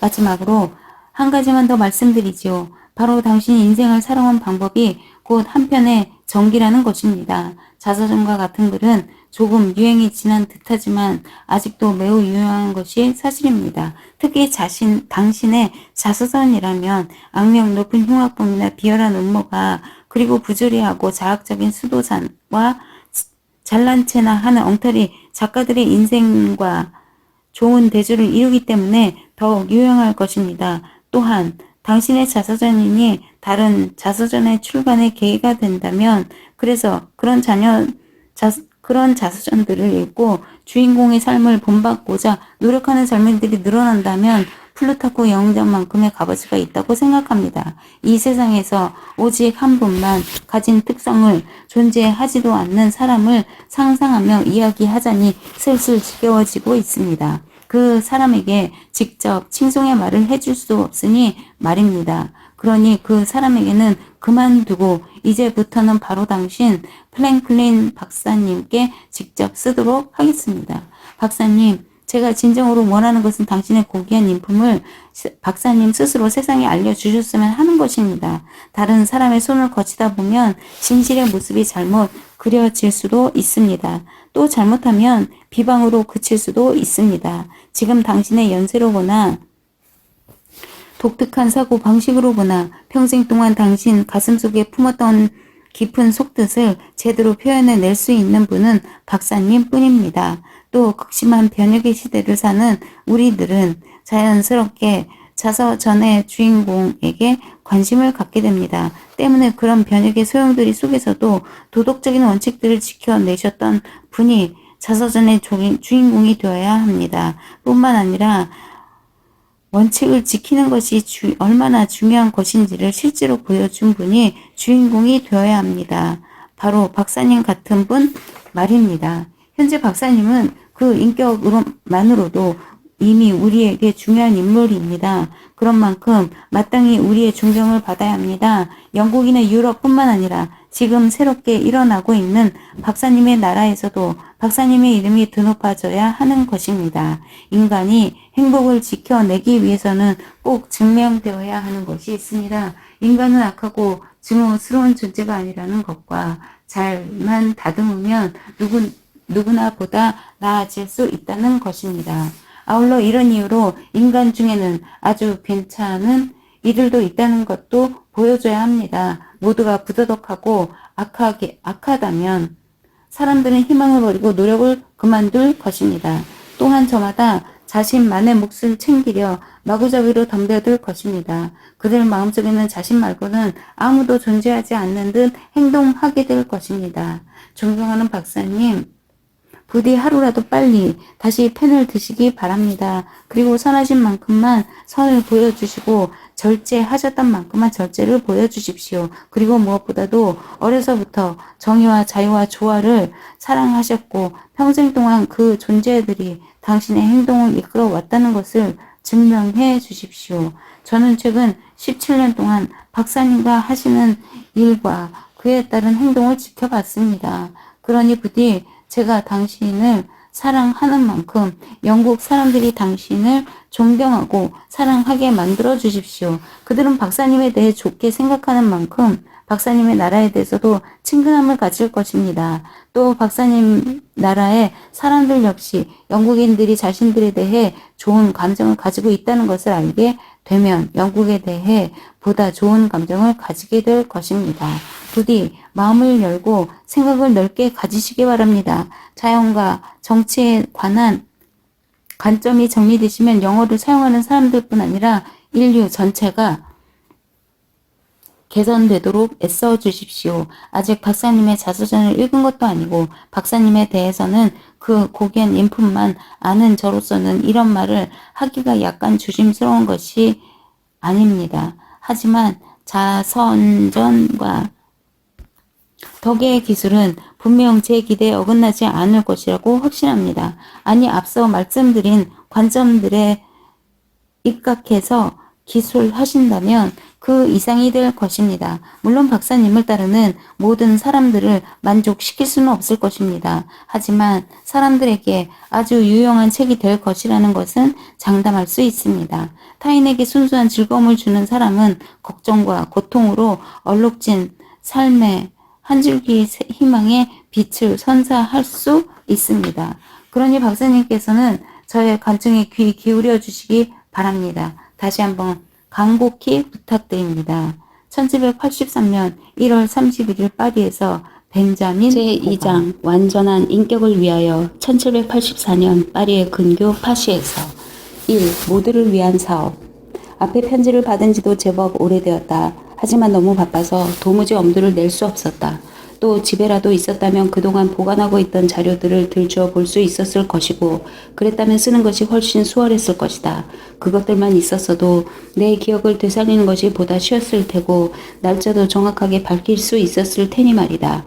하지만 언제 귀국할지도 알 수 없는 판에 더 이상 미룰 수도 없고 해서 마침 여유도 생겼기에 일단 기억이 허락하는 데까지 써보기로 했다. 살아서 돌아간다면 그때 다시 자료들을 참고로 해서 수정할 생각이다. 전에 쓴 원고를 가지고 있는 것이 아니어서 필라델피아 공립도서관을 세우기 위해 어떤 방법을 사용했는지에 대해 설명했는지 안 했는지 잘 모르겠다.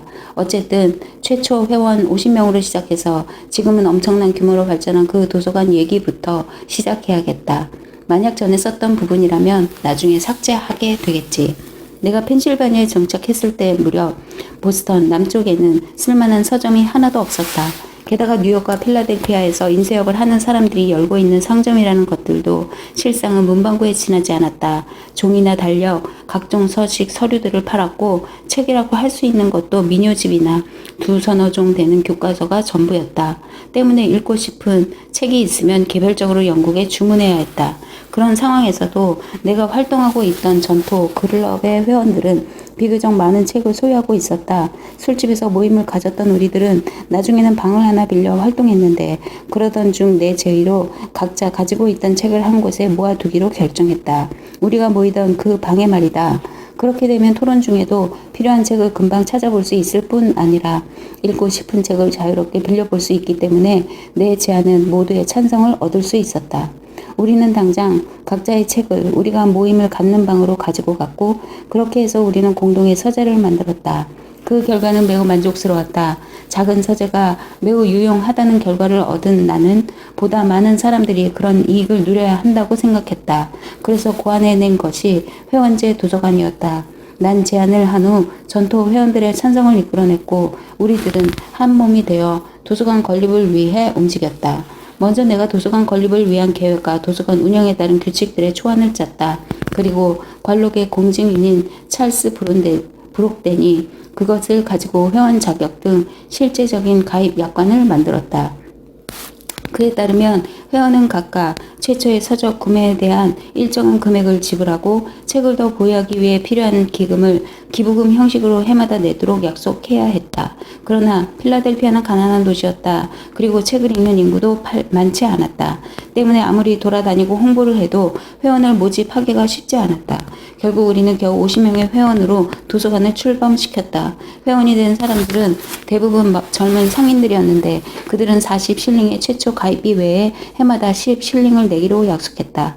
우리는 그들이 가입비로 낸 얼마 안 되는 돈을 책을 구입하는 데 사용했다. 그렇게 구입된 책은 회원들에게 빌려주되 일주일 안에 돌려줘야 한다는 조건을 달았다. 또 만약 그 약속을 지키지 못하면 정가의 2배를 지불한다는 약속을 받았다.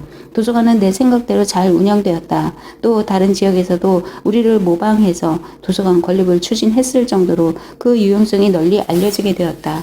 상황이 이쯤 되자 회원들이 나날이 늘었고 덕분에 도서관은 기증받은 책들로 넘쳐나기 시작했다. 그 중에서도 가장 중요한 것은 필라델피아의 독서 열풍이 일었다는 것이다. 변변한 오락거리가 없던 시절이었기 때문에 사람들은 쉽게 책과 친해졌다. 아무튼 몇 해 안 되어 이 나라 사람들은 지위가 비슷한 다른 나라의 사람들에 비해 훨씬 더 지적이고 교양이 있다는 평가를 받게 되었다. 잠깐 돌아가서 회칙을 만들 때 이런 일이 있었다. 처음에 우리는 도서관을 50년 동안 유지해야 한다고 정했었다.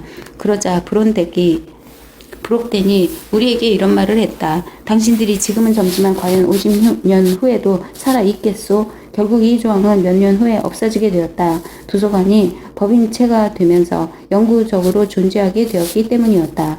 그때 나는 도서관 회원을 모집하기 위해 많이도 돌아다녔다. 하지만 처음에 사람들의 반응은 영 시원치 않았다. 아예 대놓고 거절하기도 하거나 그렇지는 않다고 해도 노골적으로 싫은 기색을 보였다.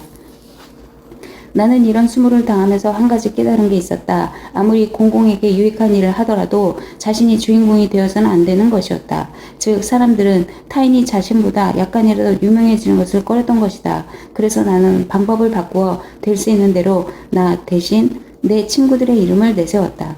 이 방법은 내 친구들의 계획이었는데 나는 회원이 될 만한 사람들을 찾아가 친구 이름을 대고 그가 그러는데 당신이 책을 매우 좋아하신다고 해서 찾아왔다고 했던 것이다. 모금이 필요할 때마다 한동안 이 방법을 사용했다. 이 방법은 성공이었다. 거의 실패한 일이 없었다. 만약 모금을 하거나 도움이 필요해서 다른 사람을 찾아갈 일이 있다면 진심으로 이 방법을 권한다. 현재의 명예심을 조금만 희생하면 나중에 큰 보상을 받게 될 것이다. 간혹 그것이 누구의 공적인지 확실하지 않아서 허영심과 공명심에 들떠 누군가 그것 자신이 그랬노라고 나설 수도 있다. 하지만 걱정할 필요 없다. 당신을 싫어하는 사람까지도 거짓된 명예를 폭로시킬 것이기 때문이다. 그렇게 되면 명예는 자연스럽게 본래 주인에게 돌아올 것이다. 이 도서관은 나에게도 큰 도움이 되었다. 도서관 덕분에 매일 한두 시간씩 책을 읽을 수 있었던 것이다. 그래서 어린 시절 아버지께서 내게 해주려고 하셨지만 끝내 못해 주셨던 공부를 양껏 보충할 수 있었다. 내게는 독서는 유일한 오락이었다. 나는 술집에도 안 갔고 노름도 안 했으며 그 어떠한 종류의 유의도 즐기지 않았다. 오직 부지런히 일만 했을 뿐이다. 물론 인세소 때문에 빚을 지고 있었고 교육을 시켜야 할 아이들도 있었다. 하지만 더 중요한 것은 나보다 먼저 개업하고 있는 두 사람의 경쟁자와 경쟁을 하지 않으면 안 됐기 때문이었다. 그런 상황 속에서도 어쨌든 내 형편은 조금씩 나아졌다. 검소한 생활 습관 때문이었다고 생각한다. 어렸을 때 나는 아버지께 솔로몬의 잠언을 귀에 못이 박히도록 들었다. 내가 자기 일에 근실한 사람을 보았느냐? 이러한 사람은 왕 앞에 설 것이요 철한 자 앞에 서지 아니하리라. 그때부터 나는 근면이야말로 재산과 명성을 얻는 수단이라 생각했고 어려울 때마다 이 말을 떠올리며 힘을 얻었다. 그렇다고 해서 잠언 그대로 내가 왕 앞에 서게 되리라고는 꿈에도 생각하지 않았다. 그런데 그것이 현실로 나타났다. 나는 지금까지 살면서 무려 5분이나 되는 왕 앞에 섰던 것이다. 그 중에 덴마크 왕하고는 식사를 함께하는 영광을 누리기도 했다. 영국 경어대는 이런 말이 있다. 성공하려는 자에게는 아내가 귀중하다. 나만큼이나 부지런하고 검소한 아내와 함께 산 것은 내게는 정말 행운이었다. 아내는 시간이 나는 대로 인쇄소에 나와 내 일을 도왔다. 팸플릿을 접기도 하고 제본을 하기도 하고 상점을 지키기도 하고 심지어는 제지업자에게 팔기 위해 헌 배에서 나오는 넉마를 사 모으기도 했다. 또 집안일에도 거의 혼자 해냈다. 우리의 식탁은 간소했고 가구도 검소한 것들 뿐이었다. 한 예로 우리의 아침 식탁에는 빵과 우유가 전부였다. 차는 물론 없었다. 식기라고는 2페니짜리 질그릇과 백납, 수저가 전부였다. 그렇게 우리 가족은 언제나 검소한 생활을 했다. 하지만 간혹 은근슬쩍 사치가 숨어 들어오기도 했다. 어느 날이었다. 그날도 다른 날과 마찬가지로 아침 식사를 하기 위해 식탁에 앉았다. 그런데 놀랍게도 식탁에 사기 접시와 은수저가 놓여 있었다. 아내는 당당하게 23실링이나 주고 샀다고 말했다. 내게 말도 없이 그런 거금을 쓰고도 아내는 아무런 변명도 하지 않았다. 그리고 이제는 자기 남편도 이웃 사람들처럼 은수저와 사기 그릇을 쓸 정도의 자격은 있다고 했다. 이로써 우리 집에 최초의 자기 접시가 생긴 것이다. 이런 일은 해마다 늘었다. 그리고 수년 후에는 그 수가 많아져서 그 금액만 따져도 수백 파운드어치의 물건들로 집안이 가득 채워지게 되었다. 나는 장로교 교인으로서 경건한 가르침을 받고 자라났다.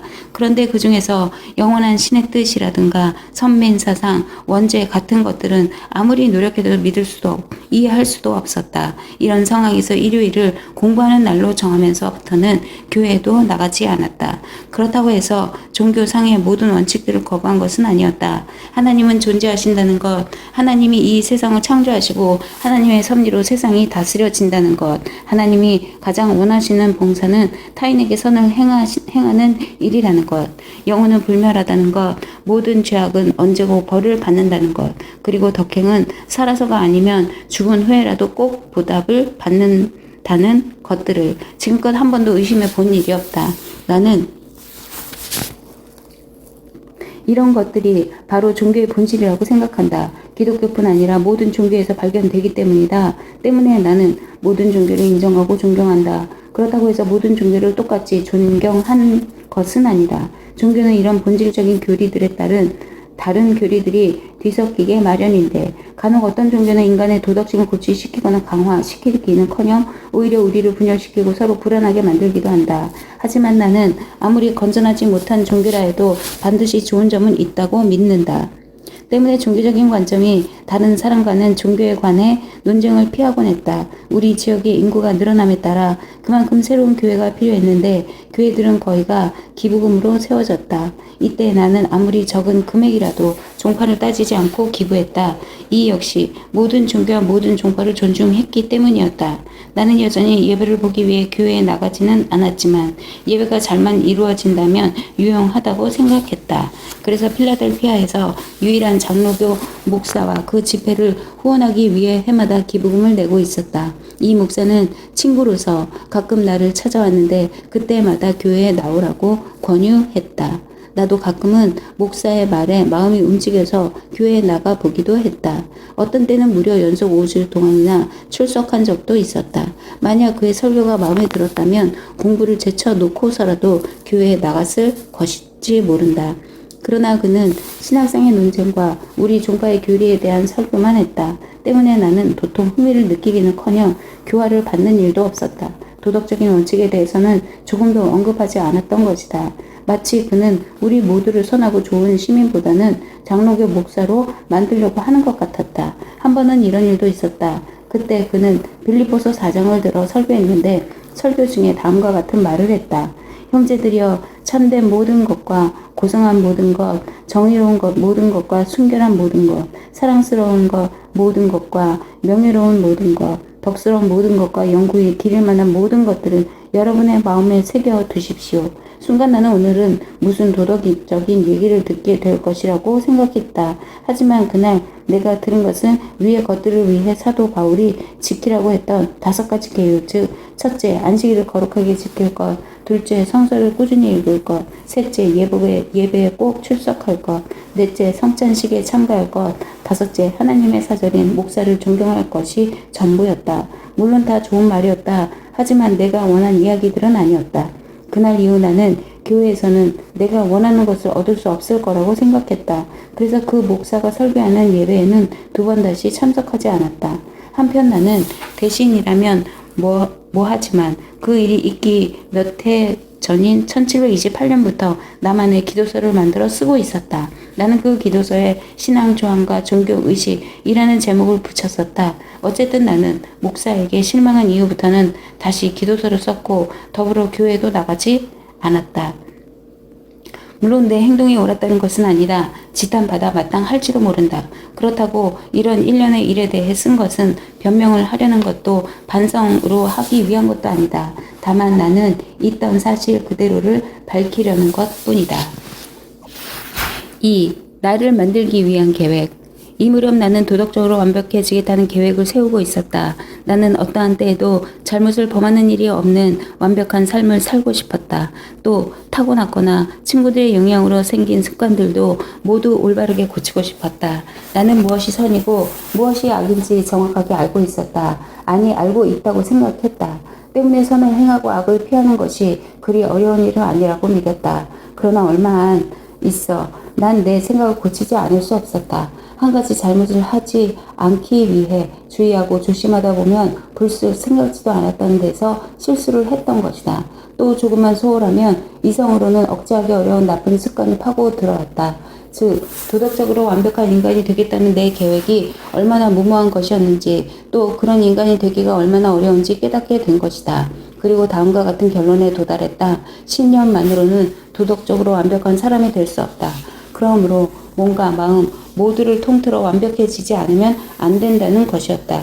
그래서 난 늘 정확하고 일관성이 있는 행동을 하기 위해서 나쁜 습관을 버리고 좋은 습관을 몸에 익히려고 했다. 이 목적을 이루기 위해 난 다음과 같은 방법을 고안해냈다. 먼저 그때까지 읽은 책 속에서 보았던 여러 가지의 도덕들을 쭉 열거했다. 그리고 각 덕목 아래에 그 덕목을 내 것으로 하기 위해 해야 하는 행동들을 적어 내려갔다. 덕목의 수는 애초에 생각한 것보다 많았다.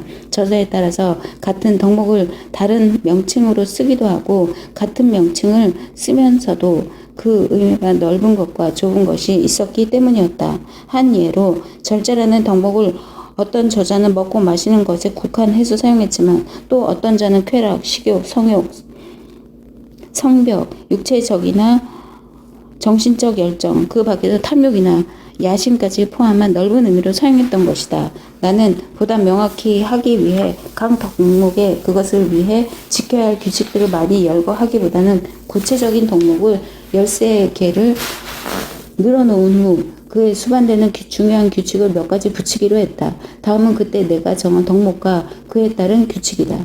1. 절제. 배부르도록 먹지 말자. 취하도록 마시지 말자. 2. 침묵. 자타의 이익이 없는 말은 하지 말자. 쓸데없는 말을 하지 말자. 3. 질서. 모든 물건은 제자리에 두자. 일은 모두 때를 정해서 하자.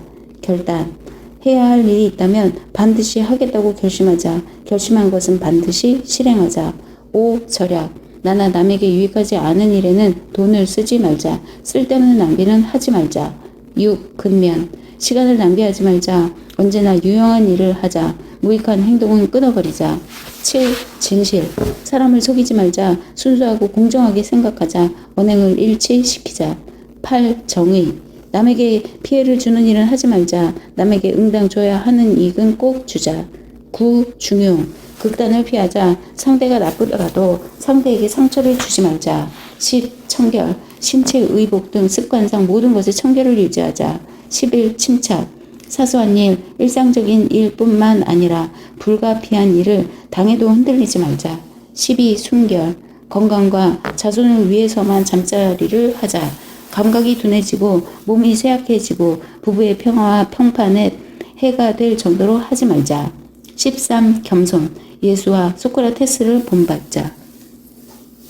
나는 이런 모든 덕목이 진정으로 나의 자연스러운 습관이 되기를 원했다. 그래서 한꺼번에 전부를 얻으려고 덤벼들기보다는 한 번에 하나씩 집중해서 노력하는 방법을 사용했다. 첫 번째 덕목이 완성되면 두 번째 덕목에 도전하고 이마저 완성되면 세 번째 덕목에 도전하는 식이었다.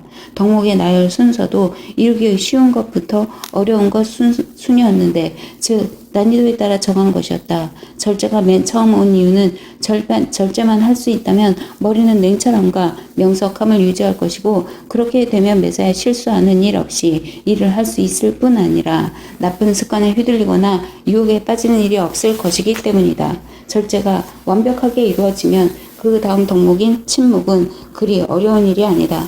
내게는 덕목을 익히는 것도 중요한 일이었지만 지식을 얻고자 하는 목표도 있었다. 때문에 대화를 나눌 때 내가 하기보다는 주로 남의 말을 경청했다. 또 더불어 쓸데없이 떠들어대거나 농담하지 않으려고 노력했다. 그런 대화 태도로는 아무 도움도 되지 않는 나쁜 친구들만 사귀게 될 것이 분명하다. 이런 이유로 나는 두 번째 덕목을 침묵으로 정했던 것이다. 만약 침묵과 그 다음 덕목인 질서만 내 습관으로 만들 수 있다면 일과 공부에 더 많은 시간을 쏟아부을 수 있을 터였다. 그 다음 결단은 일단 한번 습관이 되어버리면 그 다음에 오는 다른 여러 덕을 얻는 과정에서 한눈 팔지 않고 단호하게 노력할 수 있게 될 것이다. 또 절약과 근면은 아직도 남아있는 빚을 청산할 수 있게 해줄 것이고 아울러 풍요로운 생활과 독립을 보장해 줄 것이다. 여기까지 성공하면 진실과 정의 그리고 다른 덕목들은 비교적 쉽게 완성될 것이다. 이렇게 덕목을 정하자 금원집에서 피타고라스가 하루의 행동을 오늘 하는 일이 무엇인지 할 일을 빠뜨린 것은 없는지 규칙에 어긋난 것은 없는지 등 세 가지 측면에서 생각해보지 않았으면 잠들지 말라고 충고한 대로 매일매일 나 자신을 점검하는 것이 필요하다고 생각했다. 그래서 다음과 같이 나 나름대로 점검하는 방법을 고안해냈다. 먼저 조그만 수첩을 만들었다. 그런 다음 내가 정해놓은 덕목들을 한 페이지에 하나씩 배당시켰다. 그리고 각 페이지에는 붉은 잉크로 줄을 그어서 가로로 7칸을 만들고 칸 하나에 각 유의의 첫 글자를 넣었다. 다음에는 세로로 13칸을 만든 후 덕목의 머리 글자를 준 순서대로 적어 놓았다. 그리고 그날 내 행동을 되짚어 보아서 과거가 있었으면 덕목과 날짜가 만나는 칸에 검은 점을 그려 넣었다. 이 표를 도표로 직접 그려보면 다음 페이지와 같다. 나는 한 주에 덕목 하나만 중점적으로 실천하기로 했다. 즉 첫째 주에는 절제만 집중적으로 지키고 다른 덕목들에 대해서는 그대로 보통 때와 비슷한 정도로만 지키는 것이다. 물론 저녁마다 되돌아오면서 그날 과실을 범했다면 점을 적어 넣었다. 첫 주에 절제에 대해 해당하는 칸에 점이 하나도 찍히지 않았다면 이 덕은 매우 강화되었을 것이다. 이렇게 되면 다음 덕목으로 넘어가는 것이다. 이런 방식으로 해서 13주가 지나면 13개의 덕목을 한 번씩은 실천하게 되는데 이것은 모두 1년에 4번 반복할 수 있다. 뜰에 풀을 뽑는 사람은 잡초를 한 번에 다 뽑아내려고 덤비지 않는다. 그러려면 힘이 많이 필요하기 때문이다. 그래서 한 번에 한 구석씩 뽑고 그 구석이 끝나면 다음 구석으로 옮겨가는 식으로 일한다. 덕목을 내 것으로 하는 것도 마찬가지다. 한 주에 하나씩 차례로 검은 줄을 각 줄에서 지워 나가는 것이다. 그렇게 함으로써 한 주가 끝날 때마다 덕목이 점차 진보해 나가는 자취를 두 눈으로 확인하고 그로 인해 다시 마음의 힘을 얻어 다른 덕목에 도전하는 것이다. 이렇게 반복하다 보면 마지막 13주가 끝났을 때 점 하나 찍히지 않은 깨끗한 수첩을 보게 될 것이다. 더불어 나는 영국의 수필가인 에디슨이 지은 카토에서 몇 구절을 인용해 이 수첩에 적어 놓았다. 나는 이것을 지키련다. 우리 위에 하나님이 계시다면 만물은 신께서 모든 것을 이루셨다고 외치는도다. 하나님은 덕을 사랑하신다. 하나님이 사랑하는 것이 바로 행복이로다. 로마의 대웅병가이자 철학자인 키케로의 말도 적었다. 인간 삶을 인도하는 철학이여 그대로 인해 덕을 구하고 악덕을 쫓는도다. 그대가 가르치는 대로 사는 하루가 죄에 쌓여 사는 영생보다 나은 것이라니. 솔로몬의 잠언에서도 지혜와 덕에 대한 말씀을 뽑아냈다. 그 오른쪽 손에는 장수가 있고 그 왼쪽 손에는 부귀가 있나니 그 길은 즐거운 길이요 그 첩경은 다 평강이니라. 그리고 기도문도 지어서 적어놓았다. 하나님은 지혜의 원천이시다. 때문에 지혜를 얻는 일에 하나님께 도움을 구하는 것은 지극히 당연하고 또 필요한 일이라고 생각했던 것이다. 나는 그것을 매일매일 기억하고 실천하기 위해 내가 만든 도표의 첫머리에 써 넣었다. 오 전능하시고 지혜로우신 은혜로우신 아버지, 자비로우신 인도자시여, 제가 진심으로 추구하는 것을 찾을 수 있도록 지혜를 주소서. 지혜가 가르치는 대로 행할 수 있도록 제 결심에 힘을 주소서. 당신의 다른 자녀들에게 저의 호의가 받아들일 수 있도록 도와주소서. 당신이 베푸시는 한없는 은혜에 제가 보답할 수 있도록 해 주소서. 인용한 것 중에는 톰슨의 시에 나오는 짧은 기도문도 있었다. 빛과 생명의 아버지, 가장 높은 곳에 계시는 신이시여, 가르쳐 주소서. 선이 무엇인지, 당신이 어떤 분인지, 경박과 허영과 악에게서 저를 구원하소서. 모든 비천한 일에서 저를 구원하소서. 지혜와 마음의 평화와 순수한 덕으로 제 영혼을 채워주소서. 거룩하고 풍성하며 영원히 시들지 않는 축복을 제게 주소서. 그 다음으로 한 것은 해당하는 덕목을 완성시키기 위해 24시간을 어떻게 쓸 것인가에 대해 계획을 세우는 것이었다. 다음 옆 페이지에는 일반적인 어느 날의 하루 계획표다. 나는 자기 반성을 위해 계획을 세우고 노력했다. 간혹 중단을 하기도 했지만 제법 오랫동안 계속해 나갔다. 생각했던 것보다 결정이 많은 것이 놀라웠지만 이런 생활을 해 나가면서 저 차차 결점들이 줄어가는 것을 눈으로 확인할 수 있었다. 그것은 내게 큰 즐거움이었다. 13주가 지나 처음부터 다시 시작하게 되면 맨 처음으로 돌아가 지난번에 표시해둔 점을 긁어내고 그 위에 새로운 주의 기록을 했다. 때문에 수첩은 여기저기 구멍천지가 되어버렸다. 결국 새 수첩을 만들지 않으면 안 되었다. 그래서 생각해낸 것이 수첩 대신 상어화된 얇은 판에 붉은 잉크로 표와 계율을 그리는 것이었다. 그리고 점은 연필로 표시했다. 이 방법은 매우 효과적이었다. 다시 사용하게 되었을 때에는 젖은 스펀지로 살짝 문지르기만 하면 되었고, 또 만드는 것도 1년에 한 번만 하면 되었던 것이다. 그리고 나중에는 몇 해에 한 번밖에는 안 했다. 이 상하판은 해외 출장 등 여러 가지 사무가 많아진 다음에는 전혀 사용할 수 없었지만 수천만큼은 어디를 가든 가지고 다녔다. 열세 덕목 중 가장 지키기 어려운 것은 질서였다. 직공들처럼 자기만의 시간을 가질 수 있다면 모를까. 나 같은 사업주는 그게 어려웠다. 세상 사람들과 교제도 해야 하고 손님들이 원하는 시간을 내줘야만 했다. 게다가 종이나 그 밖의 물건들을 제자리에 두는 것도 내게는 쉽지 않은 일이었다. 난 정리정돈을 하며 자란 게 아닌데다가 기억력이 좋아서 어디에 물건을 두었든 찾지 못하는 일이 없었기 때문에 질서의 필요성을 그다지 느끼지 않았다. 때문에 질서에 관련된 규칙들을 지키는 것이 괴로울 정도였다. 아울러 빽빽하게 검은 점들로 채워진 칸으로 인해 나는 매우 초조했다. 하지만 조심하고 또 조심하는데도 이 부분은 좀처럼 개선될 기미가 보이지 않았고 결국에는 포기할 지경에까지 이르렀다. 나중에는 결점 하나쯤은 그냥 무시하고 살 수 있지 않을까 하고 생각도 했다. 이 남자처럼 말이다. 그는 내 집 근처에 살고 있는 대장장이에게 도끼를 사러 온 사람이었다. 그는 도끼를 산 후 표면 전체가 번쩍번쩍할 정도로 갈아달라고 했다. 대장장이는 숫돌의 바퀴를 돌려주면 원하는 대로 빛나게 해주겠다고 했다. 결국 그는 대장장이가 도끼의 넓은 표면을 갈 수 있도록 숫돌에 붙어있는 바퀴를 돌렸다. 그런데 그것은 보기에도 힘든 일이었다. 아니나 다를까 그는 얼마 안 있어 바퀴를 놓고 일어나더니 자신의 도끼를 보여달라고 했다. 잠깐 도끼를 살펴본 그는 이쯤 하면 훌륭하오. 이제 그만 가져가겠소 라고 말하는 것이었다. 그러자 대장장이가 그를 말렸다. 아닙니다. 아직은 겨우 군데군데 빛이 날 뿐인걸요. 조금만 더 가면 번쩍번쩍 빛날 것입니다. 하지만 그는 단호했다. 알고 있어. 하지만 지금처럼 약간만 번쩍이는 도끼가 제일 좋단 말이오. 나쁜 것을 버리고 새 것을 얻으려 할 때 사람들은 종종 이런 일을 하곤 한다. 그게 몸에 밴 습관일 땐 더욱더 그렇다. 그들은 덕목을 학습하는 방법을 모르기 때문에 조금만 힘이 들면 이내 포기해버리는 것이다. 약간만 번쩍이는 도끼가 제일 좋다고 결론을 내버리는 것이다. 나도 가끔은 내가 추구하는 도덕적으로 완벽한 인간이라는 목표가 일종의 도덕적 허영은 아닐까 하고 고민했다. 다른 사람이 알면 비웃을지도 모를 일이었다. 완벽한 인간은 질투와 미움의 대상이 되기도 한다. 사람들은 어딘지 허점이 있는 사람에게서 인간적인 매력을 찾기 때문이다. 그렇기 때문에 완벽하다는 게 사실 그리 이로운 것만은 아니다. 어쨌든 난 질서에 있어서는 거의 구제불능이었다.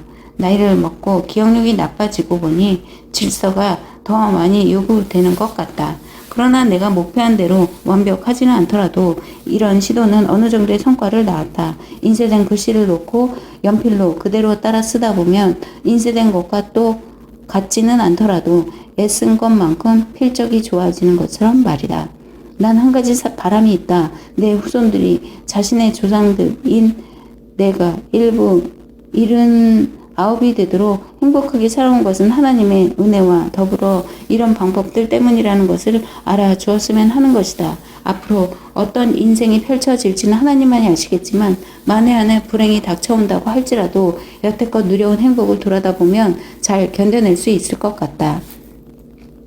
난 젖절 덕분에 지금껏 건강을 유지하며 살았다. 근면과 절약 덕분에 젊은 시절의 가난을 벗고 재산가가 되었고 그것으로 지식을 얻어 쓸 만한 사회 구성원으로서 학식 있는 사람들 사이에서 상당한 명성을 얻었다. 또 진실과 정의 덕분에 국가의 신뢰를 얻었고 더 나아가 명예로운 임무를 맡기도 했다. 이처럼 원하는 만큼 완벽하게는 아니었어도 이런 덕목들이 융화되어 내게 큰 힘을 준 것은 사실이다. 그 때문에 위기에 처했을 때에도 항상 침착할 수 있었고 사람들과 기분 좋게 어울릴 수도 있었다. 지금도 나와 이야기를 나누고 싶어하는 사람들이 많은 것은 바로 이 때문이다. 특히 젊은이들이 그렇다. 내 후손들도 내 주위의 젊은이들처럼 내 이야기를 듣고 내 방법들을 본받아 훌륭한 성과를 얻었으면 한다. 그런데 여기서 한 가지 짚고 넘어가야 할 것이 있다. 바로 내 계획이 어느 정도 종교적인 색채를 띠고 있는 것은 사실이지만 그렇다고 해서 특수한 교리나 종파에 매여 있지는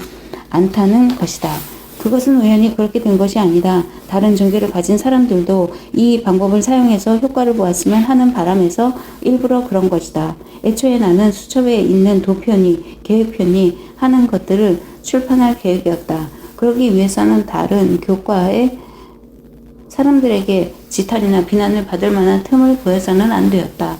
난 종교적 구원이 아니라 그저 덕목 하나하나에 대해서 짧은 주석을 달고 그 덕목을 완성시켰을 때 얻을 수 있는 이익과 그것과 반대되는 개념의 악덕을 행했을 때 얻게 되는 폐해를 보여주려 했을 뿐이다. 그래서 책 제목도 덕의 기술로 할 생각이었다. 덕을 이루는 방법과 그 태도를 가르치는 책이었기 때문이다. 그 방법을 가르쳐주지도 않으면서 무조건 착하게만 살라고 하는 것과는 차원이 다르다. 헐벗고 일용할 양식도 없는 내 형제 자매에게 너희 중 누군가가 그들에게 이르기를 평안히 가라, 더럽게 하라, 배부르게 하라고 하면서 그 몸에 쓸 것은 나눠주지 않으면 그 무슨 소용이 있으리요. 그러나 이 책을 출판하려는 내 계획은 결국 실현되지 못했다. 젊었을 때는 사업이 바쁘다는 이유로, 나이가 들어서는 공공사업에 신경을 쓴다는 이유로 차일피일 미루기만 했던 것이다. 하지만 그때 책 속에 넣기 위해 적어둔 감상이나 추론 등 짧은 단상들의 메모가 지금도 일부 남아있다. 어쨌든 그 일은 위대하고 거창한 계획이었다. 한 사람이 다른 모든 것을 척파한 채 매달려야만 가능한 일이었다.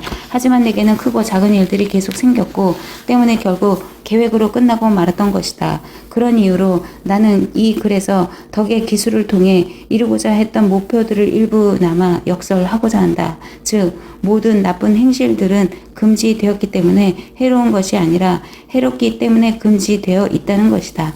또 내세뿐만 아니라 현재에서도 행복을 바라는 사람이라면 덕을 쌓는 것이 여러모로 유리하다는 것이다.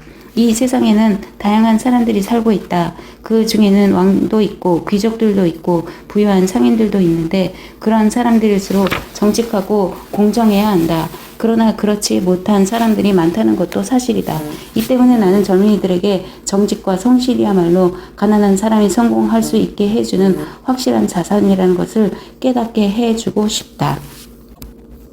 처음에 난 덕목을 12가지만 뽑았었다. 그런데 하루는 퀘이커 교도인 친구가 사람들 중에 내가 오만하다고 평하는 사람이 있다고 살짝 귀띔 해준 일이 있었다. 그는 내가 대화를 할 때 문득문득 자만심이 드러나기도 하고 논쟁 중에 내가 옳았다는 것에 만족하지 않고 상대를 압도하려고 하는 성향이 있다면서 몇 가지 신뢰를 들어주었다. 듣고 보니 과연 그랬다. 그래서 나는 다른 악덕이나 어리석은 짓과 함께 이것을 교정해야겠다고 생각했다. 바로 겸손을 새로운 덕목으로 추가시켰던 것이다. 물론 겸손을 완전히 내 것으로 만들었다고는 할 수 없다. 하지만 적어도 표면적으로만큼은 상당히 성공했다고 생각한다. 다른 사람의 연설에 처음부터 반대하거나 내 의견을 독단적으로 주장하는 것을 삼갔던 것이다. 확실히나 의심의 여지 없이처럼 독단적으로 의견을 주장하는 표현을 하는 것은 전토 규칙에도 위배되는 것이었기 때문에 사용하지 않았다. 그 대신 내가 알기로는 내 생각에는 난 이렇게 보고 있는데 등의 완곡한 표현을 사용했다. 다른 사람의 주장에 숨어있는 부조리와 오류를 들춰내 당장에 반박하고 싶을 때도 당신의 주장은 몇몇 특정한 상황에서는 맞을 수도 있겠군요. 하지만 이 상황과는 맞지 않을 것 같은데 어떻게 생각하십니까? 라는 말로 대신했다. 이렇게 태도를 바꾸자 효과는 금방 나타났다. 내가 참여한 대화가 훨씬 즐겁게 진행된 것이다. 또 내가 겸손하게 말하자 사람들은 오히려 내 주장에 쉽게 동조했다. 반대를 하더라도 전처럼 심하게 하지는 않았다. 그뿐 아니었다. 내 주장이 틀린 것으로 확인되었을 때도 덜 무안했고 내 주장이 옳은 경우에는 사람들이 자신들의 잘못을 시인하고 내 편이 되어주었다. 처음에는 성격에 맞지 않아 다소 고생스러웠던 것도 사실이다. 하지만 나중에는 아주 습관이 되어버려서 그런 태도를 유지하는 게 어렵지 않았다. 아마 지금부터 과거 50년 동안 나의 입에서 독단적 언사가 나오는 것을 우연히라도 들은 사람은 한 사람도 없을 것이다. 사실 말도 서투르고 연설도 잘 못하는 데다가 무슨 말을 할까 하고 항상 우물쭈물하는 내가 새로운 제도를 제안하거나 과거의 제도를 개혁할 때마다 많은 시민들의 협력을 얻은 것이나 의원이 되었을 때 의회에서 큰 힘을 발휘할 수 있었던 것도 모두 나의 겸손한 태도 때문이었을 것이다. 사실 자만심처럼 굴복시키기 어려운 감정도 없다. 아무리 감추고 때려 눕히고 억누르고 쓰러뜨려도 자만심은 기회 있을 때마다 머리를 쳐들고 나타난다. 어쩌면 이 글에서도 불쑥불쑥 드러날 수도 있을 것이다. 자만심을 완전히 이겨냈다고 생각하는 것조차 지금 나는 겸손하다는 자만일 테니까 말이다.